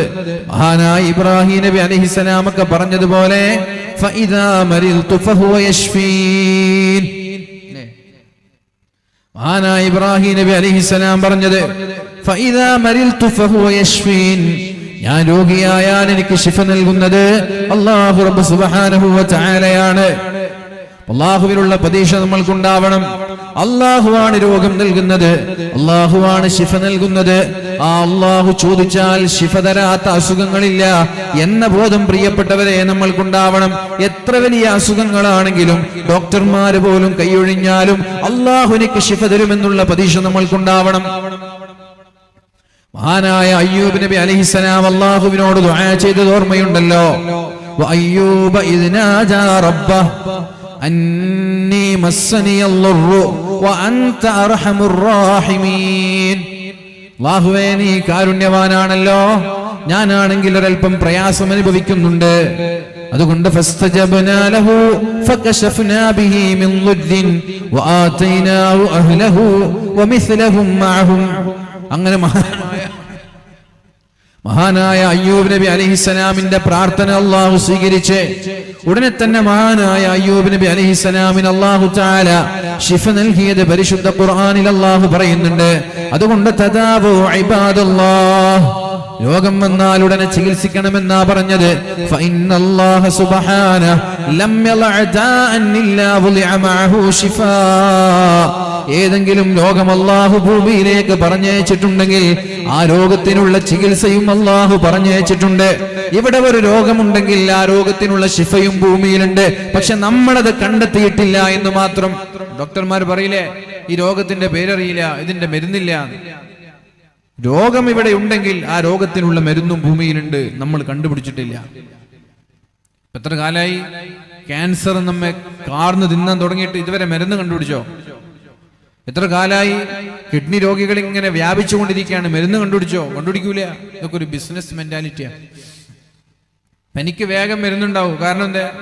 പനി ഇപ്പോൾ ഒരാഴ്ച കിടന്നാൽ ചിലപ്പോൾ ഷിഫയാകും. അങ്ങനെ ഹോസ്പിറ്റലിൽ പോയാലും പോയില്ലല്ലോ. എന്നാൽ കിഡ്നി രോഗം അങ്ങനെയല്ല, മരിക്കുവോളം ഹോസ്പിറ്റലിൽ പോകണം. മരിക്കുവോളം ഹോസ്പിറ്റലിൽ പോകണം. അതാണ് കിഡ്നി രോഗം. 19 വയസ്സുള്ള ഒരു പെൺകുട്ടി കിഡ്നി രോഗിയായി കോഴിക്കോട് മെഡിക്കൽ കോളേജിന്റെ തൊട്ടടുത്തുള്ള CH സെന്ററിൽ കിടപ്പുണ്ട്. ആഴ്ചയിൽ 3 തവണ ഡയാലിസിസ് ചെയ്യേണ്ടി വരുന്ന ഒരു പെൺകുട്ടിയാണ്. പഠിച്ചുകൊണ്ടിരിക്കുന്ന ഒരു വിദ്യാർത്ഥിനിയാണ്. ട്രാൻസ്പ്ലാന്റേഷൻ പോലും സാധിക്കാതെ അതിന് സൂട്ടബിൾ ആയിട്ടുള്ള കിഡ്നി കിട്ടുന്നില്ല, അല്ലെങ്കിൽ കിഡ്നി കിട്ടിയാൽ ശരീരം അതിനെ സ്വീകരിക്കുന്നില്ല. എന്താ പ്രതിവിധി? ദുആ മാത്രം, വേറൊന്നുമില്ല. മരുന്ന് കണ്ടുപിടിച്ചിട്ടില്ല. മരുന്ന് കണ്ടുപിടിച്ചാലേ പ്രിയപ്പെട്ടവരെ ആ കുട്ടിക്ക് ഹോസ്പിറ്റലിൽ നിന്ന്, ഡയാലിസിസ് സെന്ററിൽ നിന്ന് രോഗശമനം ലഭിച്ച ആരോഗ്യത്തോടെ വീട്ടിലേക്ക് തിരിച്ചു പോകണമെങ്കിൽ അതിനുള്ള മരുന്ന് കണ്ടുപിടിക്കണം. മരുന്ന് കണ്ടുപിടിക്കാത്ത കാലത്തോളം 90 വയസ്സ് വരെ ജീവിച്ചാലും ദിവസവും ഡയാലിസിസ്, ആഴ്ചയിൽ 3 തവണ ഡയാലിസിസ് സെന്ററിൽ പോയി ശരീരത്തിന്റെ മുഴുവൻ രക്തവും മെഷീനിലേക്ക് മാറ്റി 4 മണിക്കൂറോളം നീണ്ടു നിൽക്കുന്ന ഒരു പ്രവർത്തനം കാരണം ശരീരത്തിന്റെ രക്തം ശുദ്ധീകരിച്ച് തിരിച്ച് ശരീരത്തിലേക്ക് തന്നെ തിരിച്ചു കയറ്റണം. 4 മണിക്കൂറാണ് ഇതിന് വേണ്ടത്. ആഴ്ചയിൽ 3 തവണ പോകണം ഡയാലിസിസ് സെന്ററിൽ. 90 വയസ്സ് വരെ ഒരാൾ 100 വയസ്സ് വരെ ജീവിച്ചാൽ 100 വയസ്സ് വരെ പോകണം. കാരണം എന്തേ? കിഡ്നി രോഗികൾക്ക് മരുന്ന് കണ്ടുപിടിച്ചിട്ടില്ല. കിഡ്നി മാറ്റിവെക്കുക എന്നുള്ളതല്ലാതെ വേറൊരു ഓപ്ഷൻ ഇല്ല. കുറ്റിപ്പുറം ഭാഗത്തൊരു വഅദിന് പോയപ്പോ അവിടെയുണ്ട് ഒരാള്, മഹാനായ അത്തിപ്പറ്റ ഉസ്താദിന്റെ വളരെ അടുത്ത ഒരാള്. അയാള് കിഡ്നി പേഷ്യന്റ് ആണ്. കിഡ്നി മാറ്റിവെക്കാൻ ഡോക്ടർമാര് പറഞ്ഞു, അനുയോജ്യമായ കിഡ്നി കിട്ടുന്നില്ല. അങ്ങനെയാണ് ഹോസ്പിറ്റലിൽ പോയി ഭാര്യ, സ്വന്തം ഭാര്യ തന്റെ കിഡ്നി നൽകാൻ തയ്യാറായി. പക്ഷേ ആ കിഡ്നി ഇയാളുടെ ശരീരത്തിലേക്ക് മാച്ചാവുന്നില്ല, യോജിക്കുന്നില്ല. എന്താ ചെയ്യാ? ഭാര്യയോട് ചോദിച്ചു. ആര്? ഡോക്ടർ ചോദിച്ചു, നിങ്ങളുടെ കിഡ്നി ഏറ്റവും സ്യൂട്ടബിൾ ആയ ഒരു കുട്ടി ഇവിടെയുണ്ട്, ആ കുട്ടിക്ക് കൊടുത്തോട്ടെ. നിങ്ങളുടെ ഭർത്താവിന് നിങ്ങളുടെ കിഡ്നി മാച്ച് ആവുന്നില്ല, എന്നാൽ നിങ്ങൾ ഏതായാലും ഓപ്പറേഷൻ ചെയ്ത് കിഡ്നി കൊടുക്കാൻ തയ്യാറായതല്ലേ. ഇതേ ഹോസ്പിറ്റലിൽ ഒരു കുട്ടിയുണ്ട്, കിഡ്നി മാറ്റിവെക്കാമെന്നൊരു കുട്ടി. ആ കുട്ടിക്ക് നിങ്ങളുടെ കിഡ്നിയുമായി നല്ല ചേർച്ചയുണ്ട്, അത് മാറ്റിവെച്ചോട്ടെ. പെണ്ണുങ്ങൾ പറഞ്ഞു, ഏതായാലും കിഡ്നി മാറ്റിവെക്കാൻ ഞാൻ തീരുമാനിച്ചതല്ലേ, കുഴപ്പമില്ല, എന്റെ കിഡ്നി ആ കുട്ടിക്ക് വെച്ചോളൂ. ഭർത്താവിടെ കിഡ്നിക്ക് വേണ്ടി കാത്തിരിക്കുകയാണ്. അങ്ങനെ ഡോക്ടർമാർ ആ കുട്ടിയുടെ കുടുംബത്തെ ബന്ധപ്പെട്ടു. ഈ ഭാര്യയുടെ കിഡ്നി ഈ പിഞ്ചു പൈതലിന്, ഈ കുഞ്ഞിന് വെക്കാമെന്ന് തീരുമാനിച്ചു. അങ്ങനെയാണ് ആ കുഞ്ഞിന്റെ കുടുംബത്തിൽ ഈ ഭർത്താവിന് സ്യൂട്ടബിളായ അനുയോജ്യമായ കിഡ്നി എവിടെയെങ്കിലും ഉണ്ടോ എന്ന് അന്വേഷിച്ചത്. അങ്ങനെയാണ് ആ കുട്ടിയുടെ മാതാവിന്റെ കിഡ്നി ഈ പെണ്ണിന്റെ ഭർത്താവിന്റെ കിഡ്നിയുമായി ചേർന്ന് വരുന്നത്. ഉടനെ തന്നെ 4 ഓപ്പറേഷനാണ് ഒരേ സമയം ആ ഹോസ്പിറ്റലിൽ നടന്നത്. 4 ഓപ്പറേഷൻ, 4 സർജറി. ഭാര്യയുടെ കിഡ്നി എടുക്കുന്നു, കുട്ടിയുടെ ഹൃദയം കീറുന്നു, എന്നിട്ട് അവിടെ വെക്കുന്നു. ആ കുട്ടിയുടെ ഉമ്മയുടെ കിഡ്നി എടുക്കുന്നു, ഈ ഭാര്യയുടെ, ഈ പെണ്ണിന്റെ ഭർത്താവിന്റെ കിഡ്നി മാറ്റിവെക്കുന്നു. ഒരു സമയത്ത് 4 സർജറി ഒരേ സമയം ആ ഹോസ്പിറ്റലിൽ നടന്നു. ഈ കിഡ്നി മാറ്റിവെക്കാൻ വരെ ചേർച്ച വേണം, ശരീരത്തോടത് പൊരുത്തപ്പെടണം. എല്ലാവരും കിഡ്നിയും എല്ലാവർക്കും ചെയ്യാൻ പറ്റൂല, എല്ലാവർക്കും മാറ്റിവെക്കാൻ പറ്റൂല. പൈസ ഉണ്ടെങ്കിലും കിഡ്നി കിട്ടിക്കൊള്ളണമെന്നില്ല, കിഡ്നി കിട്ടാൻ പ്രയാസമാണ്. അല്ലാഹു എല്ലാവരും രക്ഷപ്പെടുത്തട്ടെ. അല്ലാഹുവേ, ഇതുപോലെയുള്ള അസുഖങ്ങൾ നൽകി നീ ഞങ്ങളെ പരീക്ഷിക്കല്ല റബ്ബേ. രോഗികളായ ആളുകൾക്ക് അല്ലാഹുവേ നീ ശിഫ നൽകണേ അല്ലാഹ്. ഞാൻ പറഞ്ഞു വരുന്നത് 19 വയസ്സുള്ളൊരു പെൺകുട്ടി പരിശുദ്ധമായ റമദാനിലാണ് ഞാൻ കണ്ടത്. ആഴ്ചയിൽ 3 തവണ CH സെന്ററിൽ വന്നിട്ട് 4 മണിക്കൂർ നേരം കിടന്നിട്ട് തന്റെ ശരീരത്തിന്റെ ബാഡായ രക്തങ്ങളെല്ലാം, ഒരു കിഡ്നിയുടെ പ്രവർത്തനം എന്ന് പറയുന്നത് ശരീരത്തിന്റെ രക്തം ശുദ്ധീകരിക്കലാണ്. നമ്മുടെ കിഡ്നിയുടെ പണി എന്താണ്? ശരീരത്തിന്റെ രക്തം ശുദ്ധീകരിക്കലാണ്. അപ്പൊ കിഡ്നി കേടായാൽ പിന്നെ രക്തം ശുദ്ധീകരിക്കാൻ കഴിയില്ല. രക്തം ശുദ്ധീകരിക്കാൻ പറ്റുന്നില്ലെങ്കിൽ നമ്മൾ അസുഖബാധിതരായി മരിച്ചു പോകും. അപ്പൊ ഈ കിഡ്നിയുടെ പണിയാണ് മെഷീൻ ചെയ്യുന്നത്. അപ്പൊ നമ്മുടെ രക്തം മെഷീൻ വലിച്ചെടുക്കുന്നു, കിഡ്നിയുടെ പണി ഡയാലിസിസ് മെഷീൻ ചെയ്യുന്നു. 4 മണിക്കൂർ നീണ്ട പ്രോസസ്. അതിങ്ങനെ ശുദ്ധീകരിച്ച് തിരിച്ച് നമ്മുടെ ശരീരത്തിലേക്ക് കയറ്റുന്നു. 3 ദിവസമാകുമ്പോൾ വീണ്ടും ശരീരത്തിന്റെ രക്തം ബാഡാവുന്നു. കാരണം കിഡ്നി ചെയ്യുന്ന പണി ചെയ്യുന്നില്ല, കിഡ്നി സ്റ്റക്കായിരിക്കാൻ, കിഡ്നിക്ക് വർക്ക് ചെയ്യാൻ പറ്റുന്നില്ല. നമ്മുടെ വണ്ടിയുടെ എഞ്ചിൻ കേടായാൽ വണ്ടി നിൽക്കുന്നത് പോലെ മനുഷ്യന്റെ എഞ്ചിനാണ് കിഡ്നി എന്ന് പറയുന്നത്. അത് സ്റ്റക്കായി പോയാൽ മനുഷ്യൻ നിശ്ചലമാവും. ഇപ്പൊ ഒരു ചെലവില്ലാതെയാണ് നമ്മുടെ രക്തത്തെ പ്യൂരിഫൈ ചെയ്യുന്നത്. ഒരു ചെലവില്ല, നമ്മുടെ രക്തത്തെ ഇങ്ങനെ ശുദ്ധീകരിച്ചുകൊണ്ടിരിക്കുകയാണ്. ഇതൊന്ന് സ്റ്റക്കായി പോയാൽ ആഴ്ചയിൽ മിനിമം 7500 രൂപയാണ് ചെലവ്. ആഴ്ചയിൽ 7500 രൂപ ചെലവ്. അത് മാത്രമല്ല, 2 ദിവസത്തിൽ 1 ലിറ്റർ വെള്ളമല്ലാതെ കുടിക്കാൻ കഴിയില്ല. 2 ദിവസത്തിൽ 1 ലിറ്റർ വെള്ളം. 1 ലിറ്റർ വെള്ളം എന്ന് പറയുമ്പോൾ അതിൽ ചായ പെട്ടു, അതിൽ ജ്യൂസ് പെട്ടു, അതിൽ ഭക്ഷണത്തിന്റെ കൂടെ ഉപയോഗിക്കുന്ന കറി അടക്കം പെട്ടു. 1 ലിറ്റർ വെള്ളം എന്ന് പറയുന്നത് മനുഷ്യന്റെ അവസ്ഥയാണ്. നിസ്സഹായരാണ് നമ്മൾ, വെരി വീക്കാണ്, ബലഹീനരാണ്. നമ്മൾക്ക് നമ്മളെ മനസ്സിലാക്കാൻ ഇതുവരെ കഴിഞ്ഞിട്ടില്ല. കോവിഡ് വന്നപ്പോഴാണ് ഓക്സിജന്റെ വാല്യൂ നമ്മൾ തിരിച്ചറിഞ്ഞത്. 1 രൂപയില്ലാതെയാണ് ഈ ശ്വാസം നമ്മളിങ്ങനെ വലിച്ചുകൊണ്ടിരിക്കുന്നത്. 1 രൂപയില്ലാതെ. കോവിഡ് വന്നപ്പോ ലക്ഷങ്ങളാണ് ഹോസ്പിറ്റലിൽ വെറും ഓക്സിജന് വേണ്ടി നമ്മൾ ചെലവഴിച്ചത്. എത്ര നിസ്സഹായരാണ്, എത്ര ബലഹീനരാണ്. എന്നിട്ടും നമ്മൾ അല്ലാഹുവിനെ തിരിച്ചറിയുന്നുണ്ടോ പ്രിയപ്പെട്ടവരെ? അല്ലാഹുവിനെ നമ്മൾ നന്ദി ചെയ്യുന്നുണ്ടോ? ഒരാൾ കിഡ്നി രോഗിയായാൽ അയാൾക്ക് അനുയോജ്യമായ കിഡ്നി ലഭിച്ചില്ല എങ്കിൽ മരിക്കുന്നത് വരെ അയാൾ ഹോസ്പിറ്റലിൽ പോയി ഓരോ ആഴ്ചയും 7500 രൂപ, 2 ആഴ്ചയാകുമ്പോൾ 15000 രൂപ, 1 മാസത്തിൽ 30000 രൂപ. വെറും കിഡ്നി ശുദ്ധീകരിക്കാൻ മാത്രം, രക്തം ശുദ്ധീകരിക്കാൻ മാത്രം 1 മാസത്തിൽ 30000 രൂപ. ആ വീട്ടുകാർക്ക് പിന്നെ സന്തോഷമുണ്ടോ? ആ വീട്ടുകാർക്ക് പെരുന്നാളുണ്ടോ? ആ വീട്ടുകാർക്ക് പിന്നെ കല്യാണ ആഘോഷങ്ങളുണ്ടോ? ബർത്ത്ഡേ സെലിബ്രേഷൻ ഉണ്ടോ? നമ്മൾക്ക് വെറും ബർത്ത്ഡേ സെലിബ്രേഷന് വേണ്ടി മാത്രം ലക്ഷങ്ങൾ പൊടിപിടിക്കുന്നവരാണ് നമ്മൾ, അല്ലേ? ഒരു മകളുടെ 1-ാം മാസം, അതും ഒരു സെലിബ്രേഷൻ. 2-ാം മാസം, അതും ഒരു സെലിബ്രേഷൻ. എപ്പോഴാണ് ഇതൊക്കെ തുടങ്ങിയത്? ഓരോ മാസവും സെലിബ്രേറ്റ് ചെയ്യാൻ എപ്പോഴാണ് പ്രിയപ്പെട്ടവരെ നമ്മൾ തുടങ്ങിയത്? ഇതൊക്കെ സോഷ്യൽ മീഡിയയിൽ കാണുമ്പോൾ പലപ്പോഴും അത്ഭുതപ്പെട്ടു പോകുന്നുണ്ട്.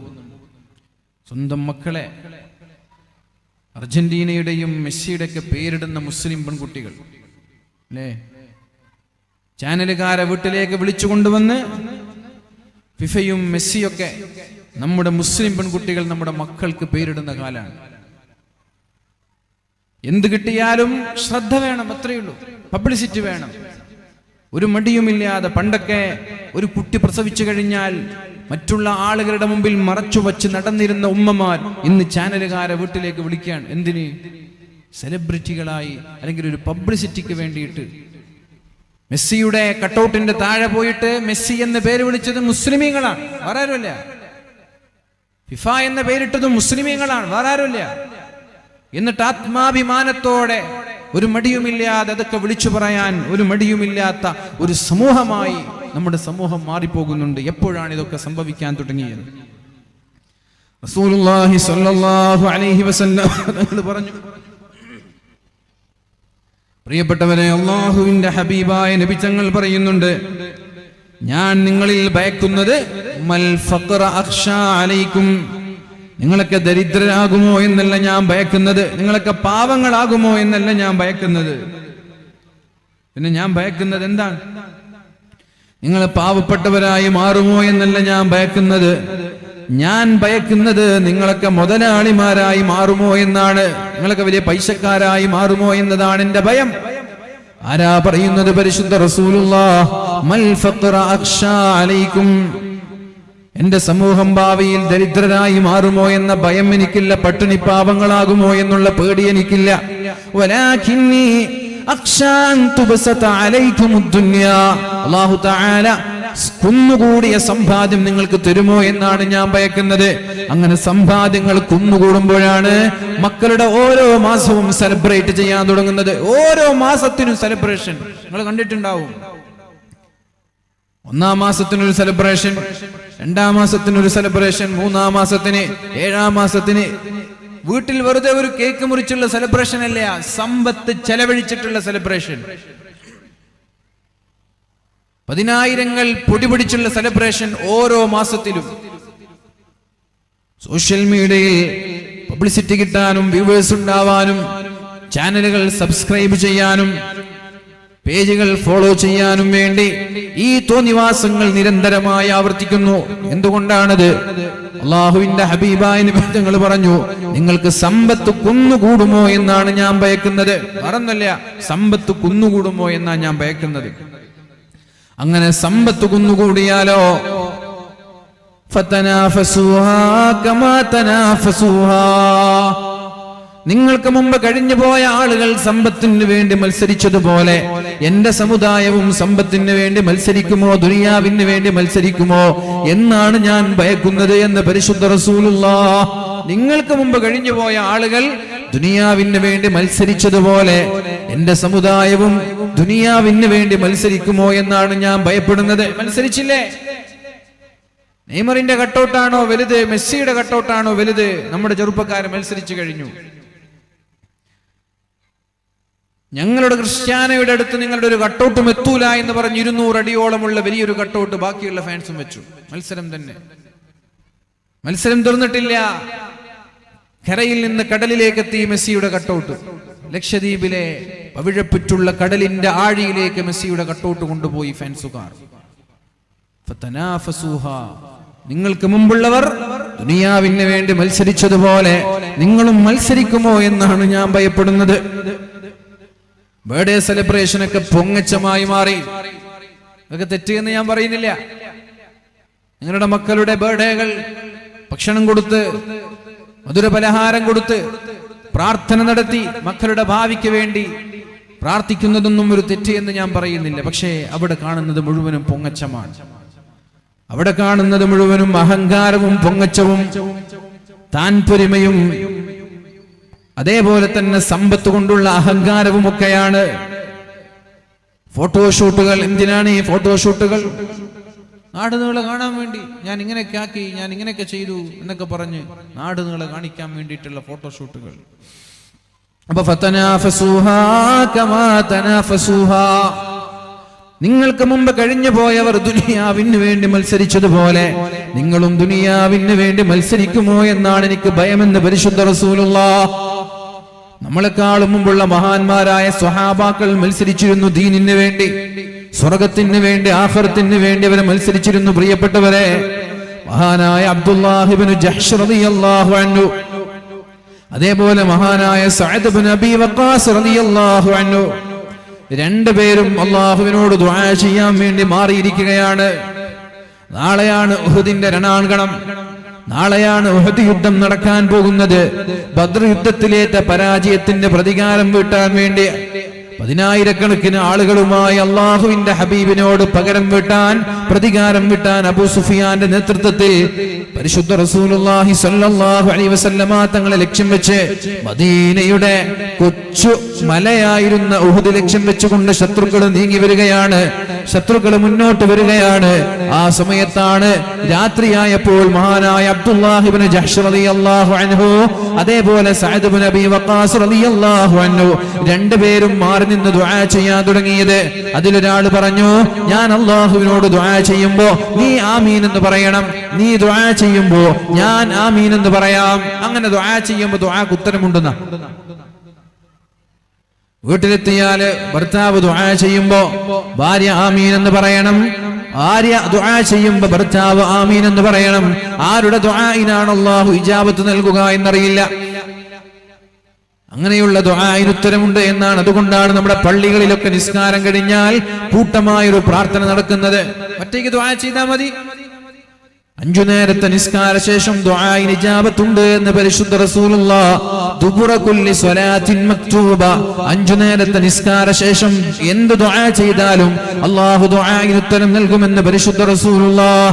അത് ഒറ്റയ്ക്ക് ദുആ ചെയ്താൽ മതി. പക്ഷെ കൂട്ടമായി ദുആ ചെയ്യുമ്പോൾ ഉത്തരം കിട്ടാനുള്ള സാധ്യത കൂടുതലാണ്. ഒരാൾ ആ ദുആ ചെയ്യുന്നു, മറ്റൊരാൾ ആമീൻ എന്ന് പറയുമ്പോൾ ഉത്തരം ലഭിക്കാനുള്ള സാധ്യത കൂടുതലാണ്. അതാണ് ഈ സംഭവത്തിൽ നിന്ന് നമ്മൾക്ക് മനസ്സിലാവുന്നത്. മഹാനായ അബ്ദുല്ലാഹ് ഇബ്നു ജഹ്ഷ് റളിയല്ലാഹു അൻഹു, അതേപോലെ സഅദ് ഇബ്നു അബീ വഖാസ് റളിയല്ലാഹു അൻഹു രണ്ടുപേരും പറഞ്ഞു, നമ്മൾക്ക് പരസ്പരം ദുആ ചെയ്യാം, അങ്ങോട്ടും ഇങ്ങോട്ടും മാറി മാറി ആമീൻ എന്ന് പറയാം.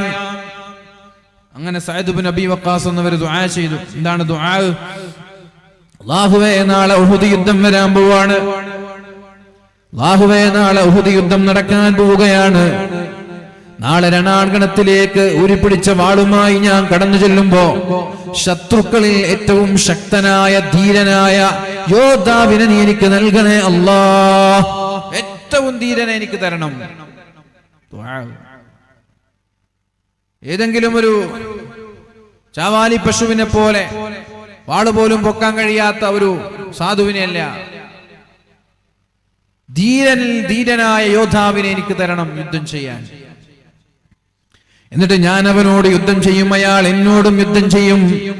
ധീരമായ ഘോരമായ വാശിയേറിയ യുദ്ധത്തിനൊടുവിൽ അയാളുടെ ശിരസ് വെട്ടി നിന്റെ ദീനിന് വേണ്ടി ശത്രുവിനെ പരാജയപ്പെടുത്താൻ എനിക്ക് നീ തൗഫീഖ് നൽകണം, എനിക്ക് നീ അവസരം നൽകണേ അല്ലാഹ് എന്ന് അല്ലാഹുവിനോട് ദുആ ചെയ്തപ്പോ മഹാനായ അബ്ദുല്ലാഹ് ഇബ്നു ജഹ്ഷ് റളിയല്ലാഹു അൻഹു മാറി നിന്നിങ്ങനെ ആമീൻ എന്ന് പറഞ്ഞു.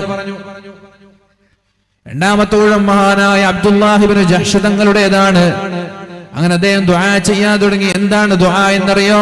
അല്ലാഹുമ്മ ർസുഖ്നി ഗദൻ റജുലൻ ശദീദൻ ബഅസുഹു ശദീദൻ ഹർദുഹു. അല്ലാഹുവേ, ഏറ്റവും ധീരനായ ശക്തനായ ഏറ്റവും വലിയ യോദ്ധാവിനെ എനിക്ക് നീ ശത്രുവായി പോരാടാൻ എന്റെ മുന്നിലേക്ക് കൊണ്ടുവരണം അല്ലാഹ്. ഉഖാതിലുഹു ഫീക വയുഖാതിലുനി, അയാളോട് ഞാൻ യുദ്ധം ചെയ്യും, അയാൾ തിരിച്ചെന്നോടും യുദ്ധം ചെയ്യും. എന്നിട്ട് സുമ്മ യഖ്തുലുനി, അയാൾ എന്നെ വെട്ടിക്കളയും, അയാൾ എന്നെ കൊന്നുകളയും. ഏറ്റവും ധീരനായ യോദ്ധാവ്, അയാളോട് എനിക്ക് പടവെട്ടണം, അയാളോട് എനിക്ക് പോരാടണം. ധീരമായ പോരാട്ടത്തിനൊടുവിൽ അയാൾ എന്നെ വെട്ടണം, ഞാൻ അങ്ങനെ പിടഞ്ഞു വീണ് രക്തസാക്ഷിയാവണം. മതിയോ? പോരാ.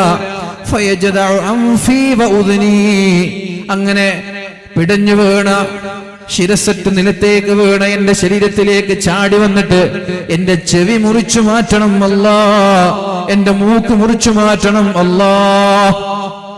എന്റെ ശത്രു എന്റെ ചെവിയും എന്റെ മൂക്കും മുറിച്ചു മാറ്റണം.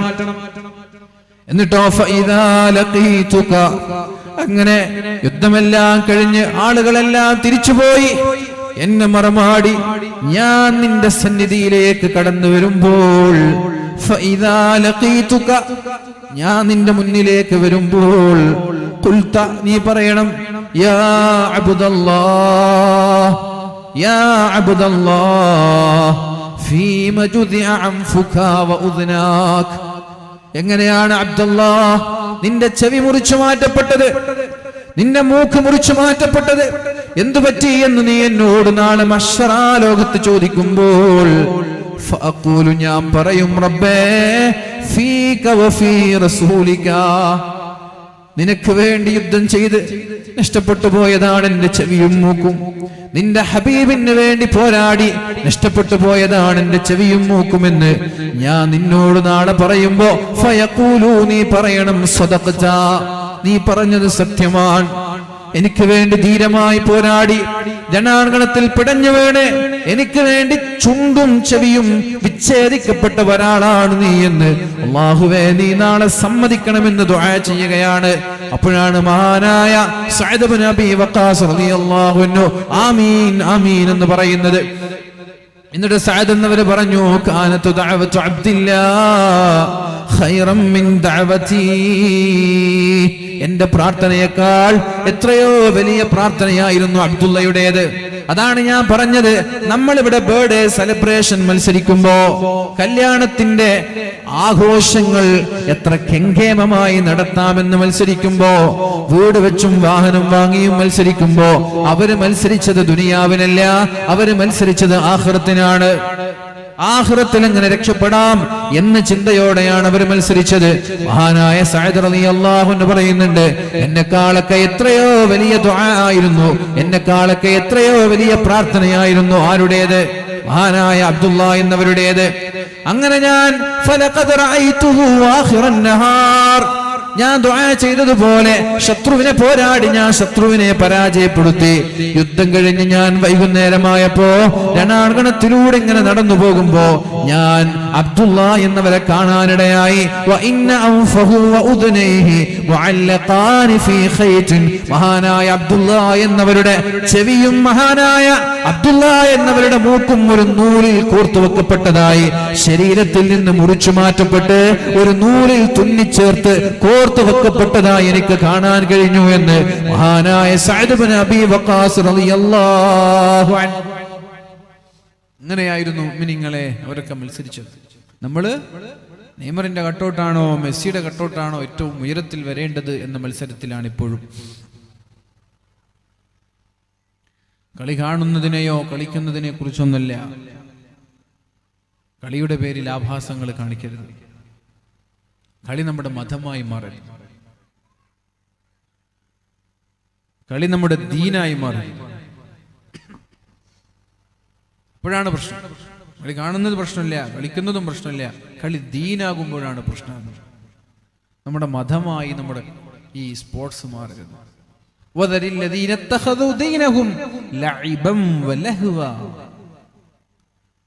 ചില ആളുകളുണ്ട്, ഇത്തഖദു ദീനഹും, അവരുടെ മതം ലഇബൻ വലഹുവ, സ്പോർട്സ് ആണ്. കളിയും ചിരിയും തമാശയുമാണ് അവരുടെ മതം. അവരെ വിട്ടേക്ക് നബിയെ, അവരെ വിട്ടേക്ക്.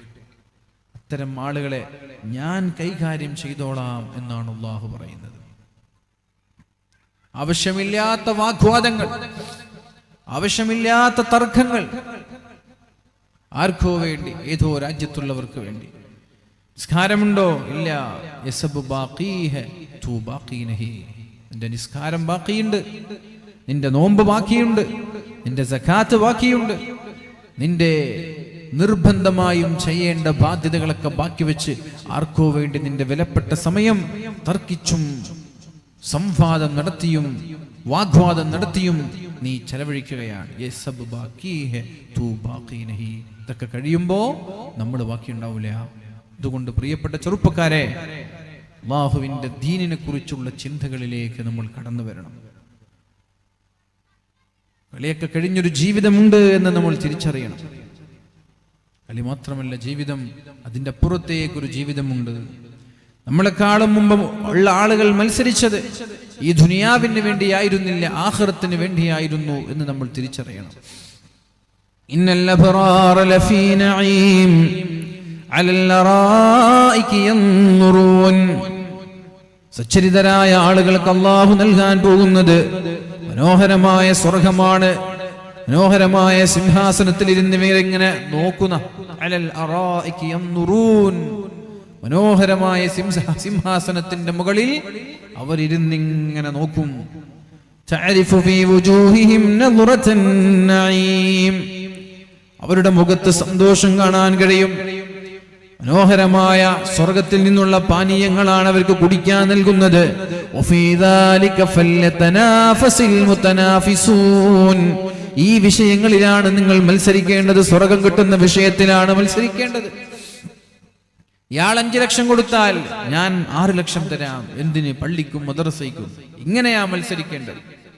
വഫീ ദാലിക ഫല്യതനാഫസിൽ മുതനാഫിസൂൻ, ഇത്തരം വിഷയങ്ങളിലാണ് മത്സരിക്കേണ്ടത് എന്ന് പ്രിയപ്പെട്ടവരെ പരിശുദ്ധ ഖുർആൻ നമ്മോട് പഠിപ്പിക്കുന്നു. നേരെ മറിച്ച് ദുനിയാവിന്റെ വിഷയങ്ങളിലാണ് നമ്മുടെ മത്സരമെങ്കിൽ വതുഹ്ലികകും കമാ അഹ്ലകതുഹും, എങ്ങനെയാണോ നമ്മളെക്കാളും മുമ്പുള്ളവർ നശിച്ചു പോയത്, അതേപോലെ എന്റെ സമുദായവും നശിച്ചു പോകുമെന്ന് പരിശുദ്ധ റസൂലുള്ളാഹ്. ദരിദ്രരായതുകൊണ്ടല്ല, സമ്പന്നരായതുകൊണ്ട് എന്റെ സമൂഹം നശിച്ചു പോകുമോ എന്നാ ഞാൻ ഭയക്കുന്നത് എന്നാണ് നബി സല്ലല്ലാഹു അലൈഹി വസല്ലം തങ്ങൾ ഈ സമൂഹത്തെ വാണിംഗ് നൽകിയത്. നിങ്ങൾ ദരിദ്രരായതുകൊണ്ട് ഒരു പ്രയാസവും നിങ്ങൾക്ക് വരാൻ പോകുന്നില്ല, പക്ഷെ സമ്പന്നരായാൽ അതിന്റെ പേരിൽ നിങ്ങൾ നശിച്ചു പോകുമോ എന്ന് ഞാൻ ഭയക്കുകയാണ്. അതുകൊണ്ട് സമ്പാദ്യങ്ങൾ ഒരിക്കലും പ്രിയപ്പെട്ടവരെ അന്യായങ്ങൾക്ക് വേണ്ടി, ദൂർത്തിന് വേണ്ടി, ഇസ്റാഫിന് വേണ്ടി, അമിതമായ ചെലവുകൾക്ക് വേണ്ടി ഉപയോഗിക്കാതെ ഹലാലായ രീതിയിൽ ചെലവഴിക്കാനാണ് നമ്മൾ പഠിക്കേണ്ടത്. അല്ലാഹു റബ്ബ് സുബ്ഹാനഹു വ തആല തൗഫീഖ് നൽകട്ടെ. അപ്പോൾ നമ്മൾ പറഞ്ഞു വരുന്നത്, എത്രയോ ആളുകൾ രോഗം കൊണ്ട് പ്രയാസപ്പെടുന്നവരുണ്ട്. റസൂലുള്ളാഹി സ്വല്ലല്ലാഹു അലൈഹി വസല്ലം പറയുന്നു, തിന്മകൾ വ്യാപകമാകുന്നതിനനുസരിച്ച് രോഗികളും വ്യാപകമാകും. ഇല്ലാ ഫശാ ഫീഹിം ത്വാഊൻ, രോഗങ്ങൾ വ്യാപകമാകും. വല്ലൗജാഉ അല്ലതീ ലം തകുൻ മളത് ഫീ അസ്ലാഫിഹിം അല്ലദീന മളൗ, മുമ്പ് കഴിഞ്ഞു പോയ ഒരു സമുദായത്തിനും അല്ലാഹു നൽകാത്ത രോഗങ്ങൾ നൽകും.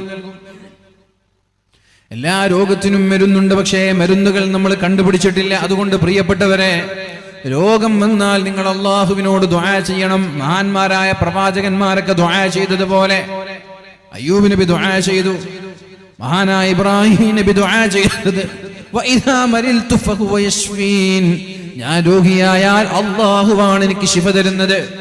അതുകൊണ്ട് ഹോസ്പിറ്റലിലേക്ക് പോയാലും ദുആ മറക്കാൻ പാടില്ല. ഹോസ്പിറ്റലിലേക്ക് പോവാതെ വീട്ടിലിരുന്ന് ദുആ ചെയ്യാനും പാടില്ല. അതും കൂടി ശ്രദ്ധിക്കണം. ചില ആളുകൾ ഹോസ്പിറ്റലിൽ പോവാതെ വീട്ടിലിരുന്ന് ദുആ ചെയ്യും, അതും പാടില്ല. ദുആ ചെയ്യണം, ഹോസ്പിറ്റലിൽ പോകണം, മരുന്ന് വാങ്ങണം, എന്നിട്ട് അല്ലാഹുവിനോട് ദുആ ചെയ്യണം. ഹോസ്പിറ്റലിൽ പോവാതെ ദുആ ചെയ്യുകയും ചെയ്യരുത്. വെറും ഹോസ്പിറ്റലിൽ പോയി മരുന്ന് വാങ്ങിക്കുക മാത്രം ചെയ്യരുത്. അല്ലാഹുവിനോട് ദുആ ചെയ്യണം. കാരണം അല്ലാഹുവാണ് രോഗം തരുന്നതും അല്ലാഹുവാണ് ശിഫ തരുന്നതും. അതുകൊണ്ട് ആ റബ്ബിനോട് നമ്മൾ ശിഫ ചോദിക്കണം. അല്ലാഹുവിന് സെക്കൻഡുകൾ മതി. എത്ര വലിയ അസുഖങ്ങളാണെങ്കിലും ആ അസുഖത്തിന് ശിഫ നൽകാൻ അല്ലാഹുവിന് സെക്കൻഡുകൾ മതി. അതുകൊണ്ട് അല്ലാഹുവിലുള്ള പ്രതീക്ഷകൾ നമ്മൾ കൈവിടാൻ പാടില്ല. അല്ലാഹുവിലുള്ള പ്രതീക്ഷ ഒരിക്കലും നഷ്ടപ്പെടാൻ പാടില്ല. മഹാനായ അബ്ദുല്ലാഹി ഇബ്നു അബ്ബാസ് റളിയല്ലാഹു അൻഹു പറയുന്നുണ്ട്, അനിൻ നബി സല്ലല്ലാഹു അലൈഹി വസല്ലം ഇദാ ലഹറ സിന വ്യഭിചാരം, ഇദാ ലഹറ സിന വ്യഭിചാരം വ്യാപകമായാൽ, വദ്ദിബ പലിശ, ഫി ഖറിയ ഒരു ഗ്രാമത്തിൽ, ഒരു നാട്ടിൽ. അഥവാ പലിശ എന്ന് പറയുമ്പോൾ നമ്മുടെ നാട്ടിലൊക്കെ ചില ആളുകൾ പക്ക ബ്ലൈഡ് ആയിട്ടുള്ള പലിശകൾ നടത്തുന്നുണ്ട് എന്നാണ് അറിയാൻ കഴിയുന്നത്.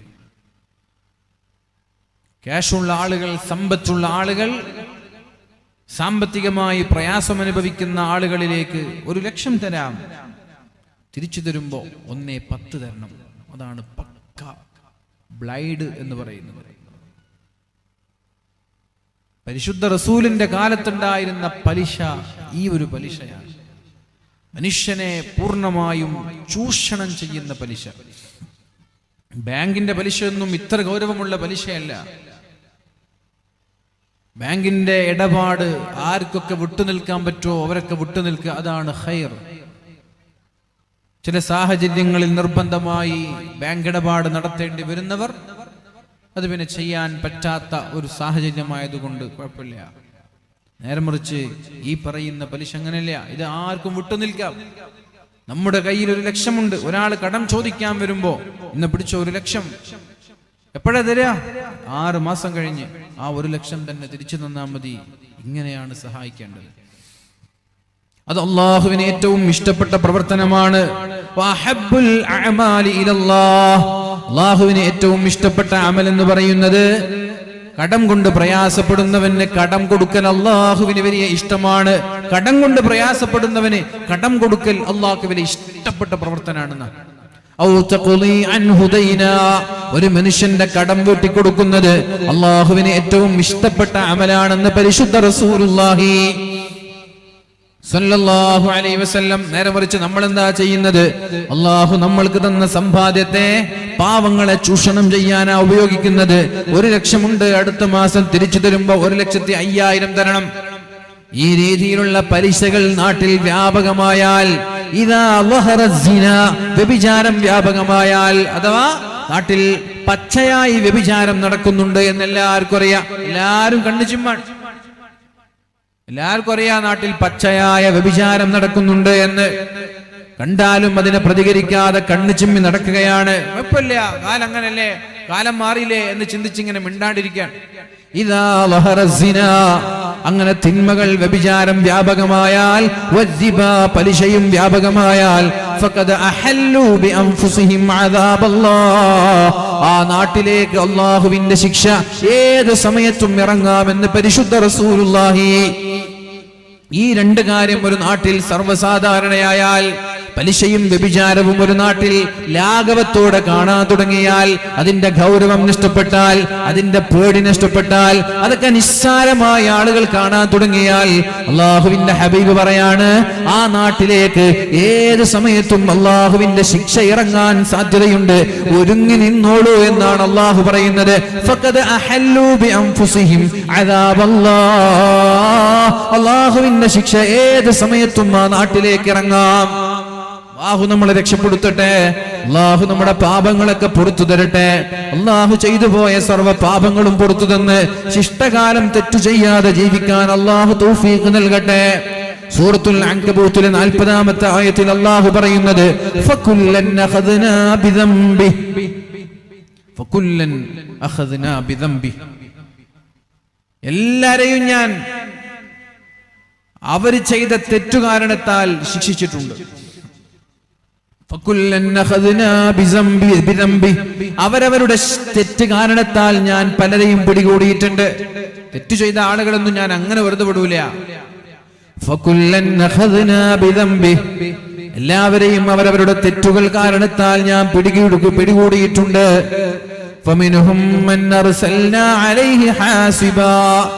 അവരിൽ നിന്ന് ചില ആളുകളെ ഞാൻ നശിപ്പിച്ചത് എങ്ങനെയെന്നറിയോ? ചരൽ കാറ്റുകൾ കൊണ്ടാണ്. ചരൽ കല്ലുകൾ തലയിലേക്ക് എറിഞ്ഞ് ഒരു വിഭാഗം സമൂഹത്തെ അല്ലാഹു നശിപ്പിച്ചു കളഞ്ഞിട്ടുണ്ട്.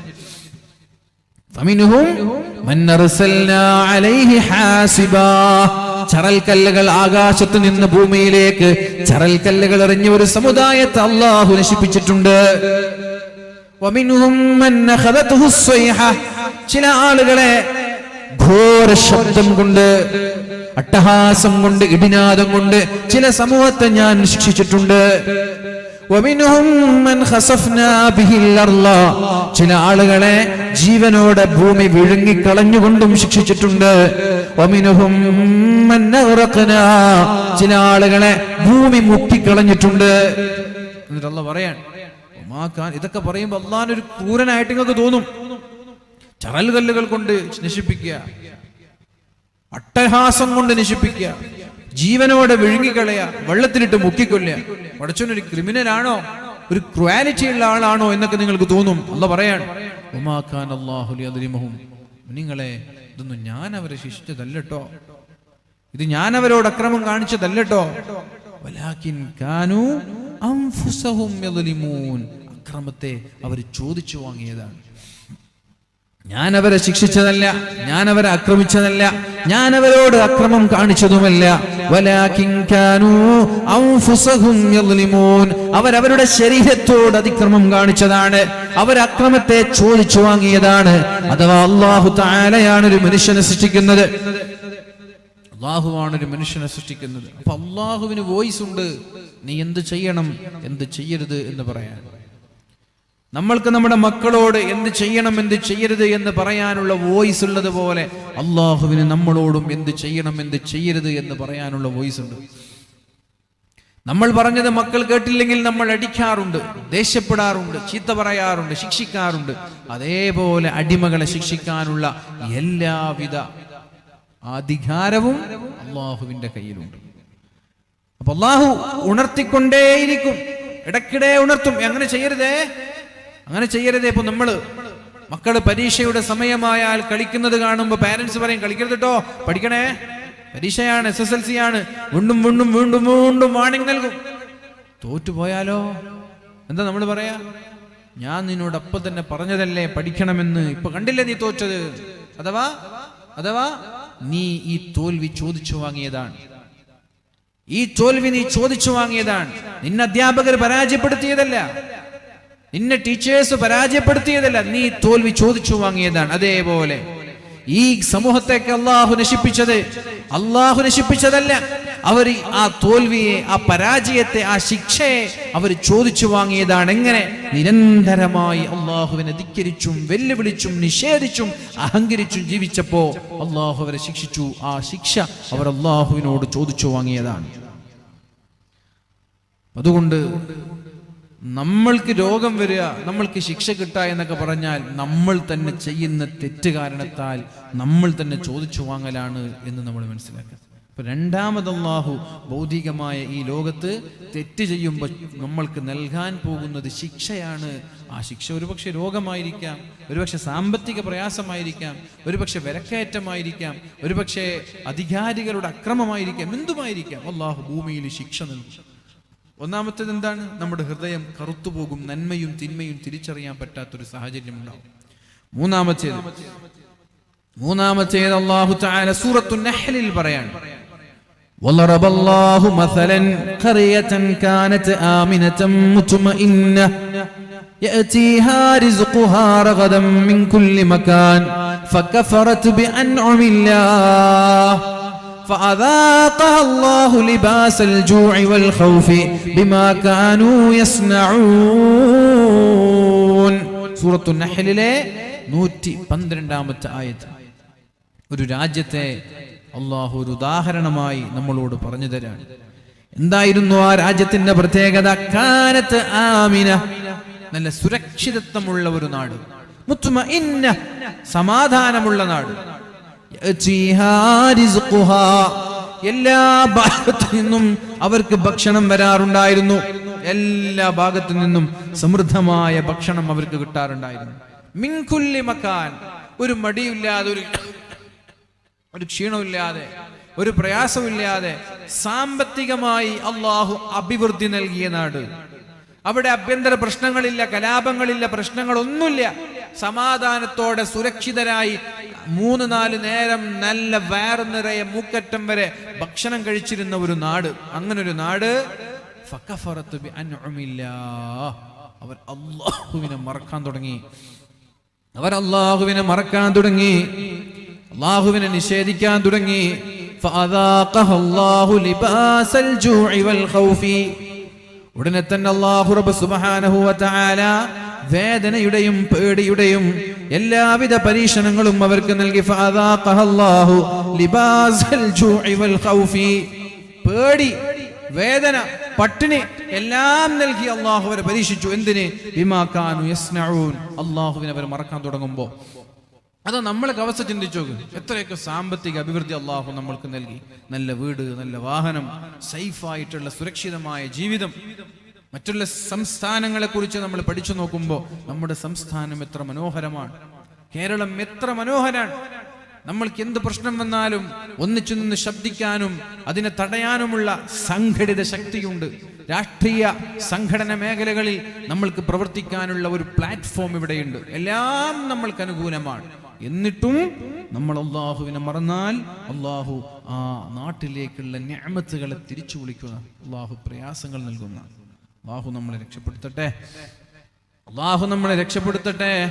മിനിങ്ങളെ, അതുകൊണ്ട് നിഅമത്തുകൾ അള്ളാഹു നമ്മൾക്ക് തരുമ്പോ നന്ദി കേട് കാണിക്കാതെ അള്ളാഹുവിനെ നന്ദി ചെയ്യുന്നവരായി നമ്മൾ മാറണം. അള്ളാഹുവിന് നന്ദി ചെയ്യുന്നവരായാൽ അള്ളാഹു വീണ്ടും വീണ്ടും നൽകുമെന്ന് പരിശുദ്ധ ഖുർആൻ. സമ്പത്ത് കിട്ടുമ്പോ നന്ദി കാണിച്ചാല് പിന്നെയും പൈസ തരുന്ന, പൈസ കിട്ടുന്നതിനനുസരിച്ച് പടച്ചോനെ മറക്കേണ്ടതല്ല. പൈസ കിട്ടുന്നതിനനുസരിച്ച് പടച്ചോനെ മറന്നാൽ ഞാൻ വെറുതെ വിടൂല എന്നാണ് അള്ളാഹു താക്കീത് നൽകിയത്. നേരെ മറിച്ച് നിങ്ങൾ എനിക്ക് നന്ദി ചെയ്താൽ ലഅസീദന്നകും, ഞാൻ നിങ്ങൾക്ക് കൂടുതൽ തരാം. നല്ല വീടെടുത്തു, അൽഹംദുലില്ലാ. നല്ല വണ്ടി വാങ്ങിച്ചു, അൽഹംദുലില്ലാ. എല്ലാ സമയത്തും അള്ളാഹുവിന് നന്ദി ചെയ്യാൻ നിങ്ങൾ ശ്രമിച്ചാൽ അള്ളാഹു വീണ്ടും വീണ്ടും വീണ്ടും വീണ്ടും ഇഷ്ടം പോലെ നിങ്ങൾക്ക് തരും എന്നാണ് ഖുർആൻ പറയുന്നത്. അതുകൊണ്ട് അള്ളാഹുവിന്റെ നിഅമത്തുകൾ മനസ്സിലാക്കി അള്ളാഹുവിനോട് നന്ദിയുള്ളവരായി നമ്മൾ മാറണം. അള്ളാഹു തൗഫീഖ് ചെയ്യട്ടെ. ലാ യസീദു ഫിൽ ഉംരി ഇല്ലൽ ബിർറു. ഒരു മനുഷ്യന് ദീർഘായുസ് ലഭിക്കണമെങ്കിൽ അയാൾ നന്മ ചെയ്യുന്നവനാവണം. നബി തങ്ങൾ പറയാണ്, ലാ യസീദു ഫിൽ ഉംരി ഇല്ലൽ ബിർറു. ഒരു മനുഷ്യന് ദീർഘായുസ് ലഭിക്കണമെങ്കിൽ അയാൾ നന്ദി ചെയ്യുന്നവനാവണം. ദീർഘായുസ് ലഭിക്കാനുള്ള വഴി എന്താ? നന്ദി ചെയ്യാന്നുള്ളതാണ്, നന്മ ചെയ്യാന്നുള്ളതാണ്. ലാ യസീദു ഫിൽ ഉംരി ഇല്ലൽ ബിർറു. ഒരു മനുഷ്യന് ദീർഘായുസ് വേണം. ദീർഘായുസ് എന്ന് പറഞ്ഞാൽ ആരോഗ്യത്തോടെയുള്ള ദീർഘായുസ്. വെറുതെ ബെഡിൽ 20 വർഷം കിടന്നിട്ട് എന്താ കാര്യം? ആരോഗ്യത്തോടെയുള്ള ദീർഘായുസ് ഒരു മനുഷ്യന് വേണമെങ്കിൽ അയാൾ നന്മ ചെയ്യുന്നവനാവണം. ഇല്ലൽ ബിർറു, നന്മയ്ക്കല്ലാതെ ദീർഘായുസും ആഫിയത്തും ആരോഗ്യവും തരാൻ കഴിയില്ല.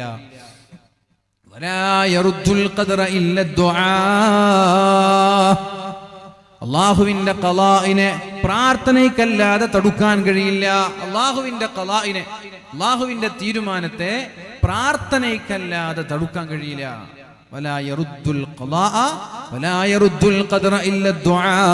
അള്ളാഹുവിന്റെ ഖദറിനെ, അള്ളാഹുവിന്റെ ഖളാഇനെ, അള്ളാഹുവിന്റെ തീരുമാനത്തെ, ഏത് തീരുമാനങ്ങളായാലും ദുആ കൊണ്ട് ആ തീരുമാനത്തെ മാറ്റാൻ കഴിയുമെന്ന് പരിശുദ്ധ റസൂലുള്ളാഹ്.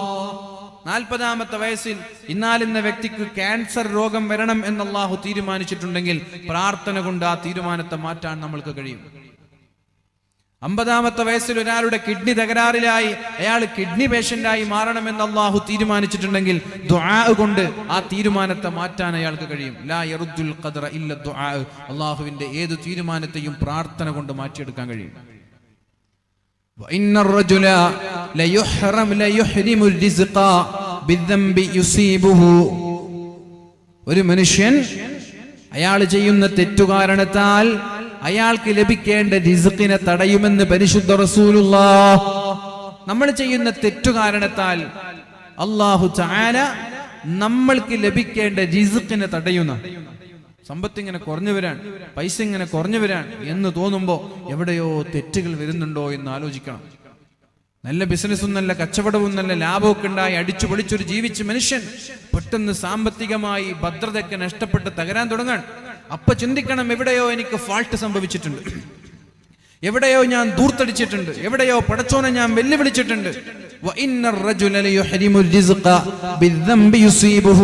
ഒരു മനുഷ്യൻ ചെയ്യുന്ന തെറ്റുകാരണത്താൽ അല്ലാഹു അയാൾക്ക് നൽകേണ്ട റിസ്ഖിനെ തടയുമെന്ന് പരിശുദ്ധ റസൂലുള്ളാഹി സ്വല്ലല്ലാഹു അലൈഹി വസല്ലം. ഫലാ തജിദു അഖല്ല ബറകത്തിൻ ഫീ ഉംരിഹി വദീനിഹി വദുനിയാഹു മിമ്മൻ അസല്ലാഹ്. അല്ലാഹുവിനെ തെറ്റു ചെയ്ത ആൾക്കാണ് ആയുസ്സിലുള്ള ബറക്കത്ത് നഷ്ടപ്പെടുന്നത്, ദുനിയാവിലുള്ള ബറക്കത്ത് നഷ്ടപ്പെടുന്നത്, അവന്റെ ദീനിലുള്ള ബറക്കത്ത് നഷ്ടപ്പെടുന്നത്. അഥവാ തെറ്റ് ചെയ്യുന്ന ഒരാൾക്ക് എല്ലാ മേഖലകളിലുള്ള ബറക്കത്ത് അല്ലാഹു നഷ്ടപ്പെടുത്തി കളയുന്നതാണ്. വമാ മുഹികത്തിൽ ബറകത്തു മിനൽ അർളി ഇല്ലാ ബിമആസിൽ ഖൽഖി. ഭൂമിയിലെ ബറക്കത്ത് അല്ലാഹു എടുത്തു കളയുന്നത് മനുഷ്യന്മാര് തെറ്റ് ചെയ്യുമ്പോഴാണ്. മനുഷ്യന്മാരൊക്കെ തെറ്റ് ചെയ്യുമ്പോ ഭൂമിയുടെ ബറക്കത്ത് അല്ലാഹു എടുത്തു കളയും. പിന്നെ തേങ്ങ പിടിക്കൂല, പിന്നെ അടക്ക ഉണ്ടാവൂല, പിന്നെ റബ്ബർ ഉണ്ടാവൂല. ഒരു ബറക്കത്ത് ഭൂമിയിൽ നിന്ന് അല്ലാഹു എടുത്തു കളയും മനുഷ്യന്മാരൊക്കെ തെറ്റ് ചെയ്യുമ്പോ. അതുകൊണ്ട് മൻ അറാദ ആഫിയത്തൽ ജിസ്മി, ശരീരത്തിന്റെ ആരോഗ്യം ഒരാൾ സൂക്ഷിക്കണം എന്നാഗ്രഹിക്കുന്നുവെങ്കിൽ, മരിക്കുന്നത് വരെ ആരോഗ്യം വേണം എന്ന് നമ്മൾക്ക് ആർക്കെങ്കിലും ആഗ്രഹമുണ്ടെങ്കിൽ, മഹാനായ ഇബ്നുൽ ഖയ്യിം റഹിമഹുല്ലാഹ് പറയാണ്, പഴയകാല വൈദ്യശാസ്ത്രത്തിലെ മുൻഗാമികളായ ആളുകൾ പറഞ്ഞ ഒരു വേർഡ് ഉണ്ട്, ഒരു വാക്കുണ്ട്, മൻ അറാദ ആഫിയത്തൽ ജിസ്മി, മരിക്കുന്നത് വരെ ആരോഗ്യം വേണം എന്ന് നിങ്ങൾക്ക് ആഗ്രഹമുണ്ടെങ്കിൽ വെള്ളവും ഭക്ഷണവും കുറക്കണം. നമ്മുടെ പെണ്ണുങ്ങൾ എന്താ വിചാരിച്ചത്? നല്ലോണം തിന്നാൽ നല്ലോണം ആരോഗ്യം ഉണ്ടാവുന്ന അല്ലേ? നിങ്ങളൊക്കെ ഉമ്മമാര്, നിങ്ങളൊക്കെ ഭാര്യമാർ അങ്ങനല്ലേ മക്കളെ തീറ്റുന്നത്? തിന്നുന്നില്ല എന്ന ഒരൊറ്റ പരാതി. അവര് വിചാരിക്കുന്നത് തിന്നുന്നതിനനുസരിച്ച് മക്കൾ വലിയ ശക്തിമാനായി മാറുന്ന. എത്രത്തോളം തീറ്റ കുറയുമോ അത്രത്തോളം മക്കൾക്ക് ആരോഗ്യം ഉണ്ടാവും. എത്രത്തോളം തീറ്റ കൂടുന്നുവോ അത്രത്തോളം ഈ കുട്ടി ഒരു മന്ദബുദ്ധിയായി, ഈ കുട്ടി ഒന്നിനും കൊള്ളാത്ത ഒരു ഇംഗ്ലീഷ് കോഴിക്കുഞ്ഞിയെ പോലെയായി മാറും. നമ്മുടെ ഉമ്മമാരും നമ്മുടെ വീട്ടിലുള്ള ഭാര്യമാരൊക്കെ നമ്മുടെ മക്കളോട് പറയുന്നതാണ്, തീരെ തിന്നുന്നില്ല. ഒരു പത്തിരി തിന്നിട്ടുണ്ടാകും. ഒരു കുട്ടിയെ സംബന്ധിച്ചിടത്തോളം ഒരു പത്തിരി ധാരാളം, ഒരു കടുമ്പ് ധാരാളം, ഒരു ദോശ ധാരാളം, ഒരു പൂരി ധാരാളമാണ് ഒരു കുട്ടിയെ സംബന്ധിച്ചിടത്തോളം. ഈ കുട്ടിയാണ് തിന്നുന്നില്ല എന്നൊക്കെ പറഞ്ഞ് വീണ്ടും വീണ്ടും തീറ്റിച്ച് കുട്ടികളെ രോഗികളാക്കി മാറ്റുന്ന ഉമ്മമാർ. അതുകൊണ്ട് ഉമ്മമാരെ ശ്രദ്ധിച്ചോ. സ്നേഹം കൊണ്ട് തീറ്റയ്ക്കല്ല വേണ്ടത്. സ്നേഹമുള്ള ഉമ്മമാർ തീറ്റയിൽ നിന്ന് മക്കളെ കുറപ്പിക്കുകയാണ് വേണ്ടത്, തീറ്റയിൽ നിന്ന് അകറ്റി നിർത്തുകയാണ് വേണ്ടത്. മൻ അറാദ ആഫിയത്തൽ ജിസ്മി, ശരീരത്തിന്റെ ആരോഗ്യം ഒരാൾ ആഗ്രഹിക്കുന്നുവെങ്കിൽ അയാൾ ഭക്ഷണം കുറക്കണം, ശറാബ വെള്ളവും കുറക്കണം, എല്ലാം ആവശ്യത്തിന്. കുലു വശ്റബു വലാ തുസ്രിബു, കുടിക്കണം തിന്നണം, അമിതം വേണ്ട. ഇനി മനസ്സിന്റെ ആരോഗ്യം, ശരീരത്തിനൊക്കെ ആരോഗ്യമുണ്ട്, മനസ്സിനൊരു സമാധാനമില്ല. അങ്ങനെ ഉണ്ടാകും ചില ആളുകൾ. സമാധാനം ഉസ്താദ് എന്താ ചെയ്യേണ്ടത്? ഹൃദയത്തിന്റെ ആഫിയത്ത്, ഹൃദയത്തിന്റെ ആരോഗ്യമാണ് ഒരാൾ ആഗ്രഹിക്കുന്നതെങ്കിൽ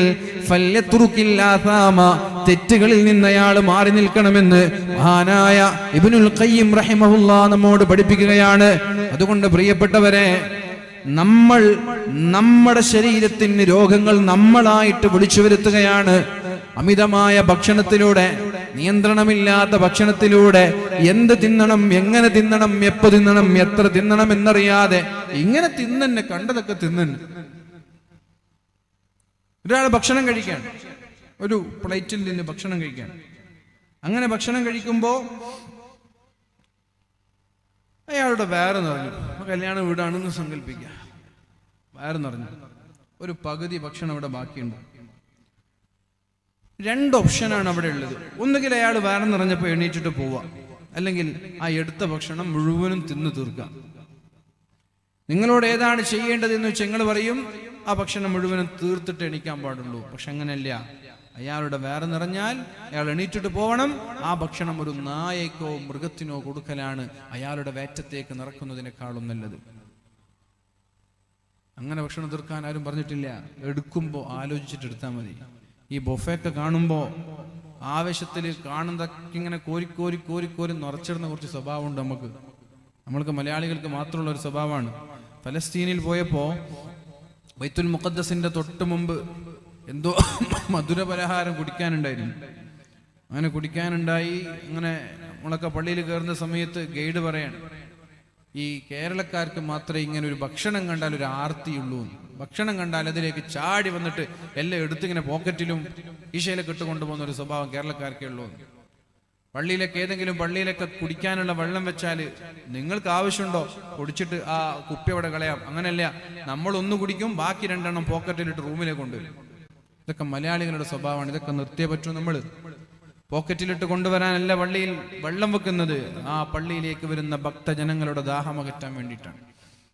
ഇതൊക്കെ നമ്മൾ സ്ഥിരം കാണുന്നതാണ്. ഉംറക്ക് പോയാലും അതുപോലെ ചരിത്രഭൂമിയിലൂടെയൊക്കെ യാത്ര ചെയ്യുമ്പോൾ മലയാളികളിൽ മാത്രം ഉണ്ടാകുന്ന ഭക്ഷണം കാണുമ്പോൾ ഒരു എന്തൊന്നില്ലാത്ത അത്യാർത്തി, ഇതുവരെ ഭക്ഷണം കാണാത്തതുപോലെ. ചീരനൊക്കെ വാങ്ങുമ്പോൾ എന്തൊന്നില്ലാത്തൊരു ആർത്തിയുണ്ട്. അതൊക്കെ കാണുമ്പോൾ വിചാരിക്കും നാട്ടിൽ ഇതുവരെ ഒരു കല്യാണം, ഒരു നെച്ചോറും ബീഫൊന്നും ഉണ്ടായിട്ടില്ലേ. ഇന്നലെ വരെ വലിയ കല്യാണം ഉണ്ടായിട്ടുണ്ടാവും, മൂക്കറ്റം വരെ തിന്നിട്ടുണ്ടാവും, ഇന്ന് ഉച്ചക്കും മട്ടൻ ബിരിയാണി അടിച്ചിട്ടുണ്ടാവും. എന്നാലും രാത്രി ചീരനുണ്ടെന്ന് പറഞ്ഞാൽ അതിനു വേണ്ടി എന്തെന്നില്ലാത്തൊരു അടിപിടി. അങ്ങനെ ഒരു സ്വഭാവം നമ്മൾ കേരളക്കാർക്ക് പ്രത്യേകിച്ചിട്ടുണ്ട്. അതൊക്കെ നമ്മൾ മാറ്റണം. ബൊഫയൊക്കെ ഭക്ഷണം കല്യാണത്തിനുണ്ടെങ്കിൽ അത് 2-3 പ്ലേറ്റ് നിറയെ കൊണ്ടുവന്നിട്ട് മൂക്കറ്റം വരെ നിന്ന് കുറെ ബാക്കി വെക്കലല്ല. ആവശ്യമുള്ള ഒരൽപ്പം എടുത്തിട്ട് വന്നിട്ടിരിക്കുക, എന്നിട്ട് കഴിക്കുക. കഴിച്ചിട്ട് വീണ്ടും വേണമെന്ന് തോന്നിയാൽ വീണ്ടും പോയിട്ട് എടുക്കുക. അത് അപ്പോഴും ആവശ്യമുള്ളത് മാത്രം എടുക്കുക. പിന്നെയും വേണമെന്ന് തോന്നിയാൽ പിന്നെയും പോയിട്ട് എടുക്കുക. അതല്ലാതെ പ്ലേറ്റ് നിറയെ കൊണ്ടുവന്നിട്ട് നിങ്ങൾക്ക് മൂക്കറ്റം വരുത്തുന്ന ഇനി തിന്നാൻ കഴിയാത്തത് കൊണ്ടുപോയിട്ട് കളയലല്ല. അത് നമ്മൾ സ്വയം സെലക്ട് ചെയ്യേണ്ടതാണ്. നേരെ മറിച്ച് നിങ്ങൾ കല്യാണത്തിന് പോകുമ്പോൾ പ്ലേറ്റിലാണ് ബിരിയാണി വെച്ചിട്ടുള്ളത്. ആ ബിരിയാണി നിങ്ങൾ കഴിച്ച് പകുതിയാകുമ്പോൾ നിങ്ങൾക്ക് വേറെ നിറഞ്ഞു.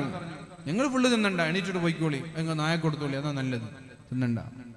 നിങ്ങളുടെ ശരീരത്തെ രോഗിയാക്കുന്ന രീതിയിൽ നിങ്ങൾ ഭക്ഷണം കഴിക്കണ്ട.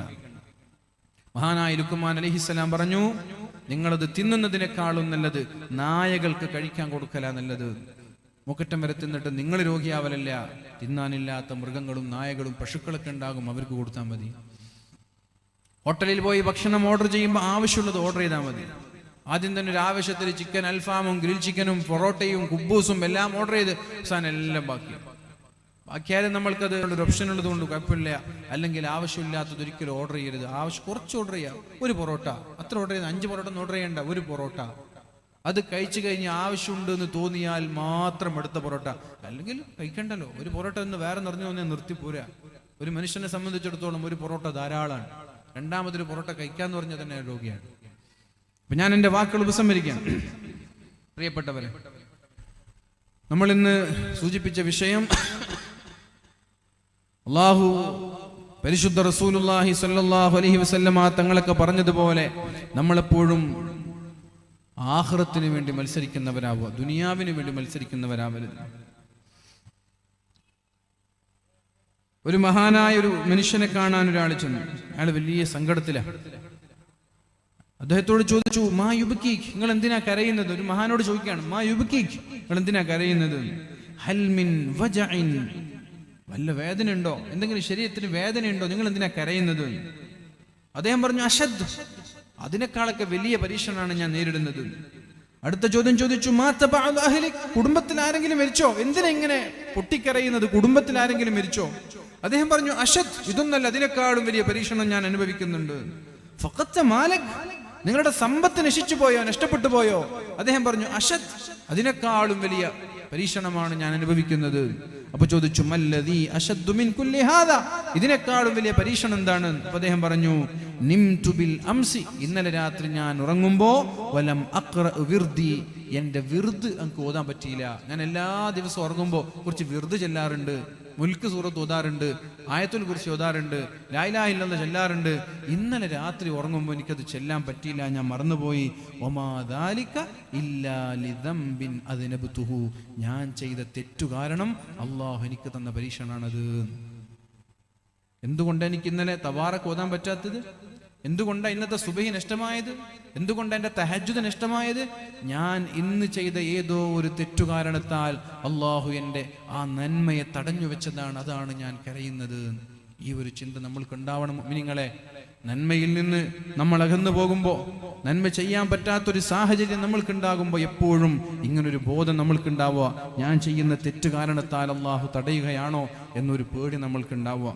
അല്ലാഹു റബ്ബ് സുബ്ഹാനഹു വ തആല നമ്മൾക്ക് ബോധം നൽകട്ടെ എന്ന് പ്രാർത്ഥിച്ച് ഞാൻ എൻ്റെ വാക്കുകൾ ഉപസംഹരിക്കുകയാണ്.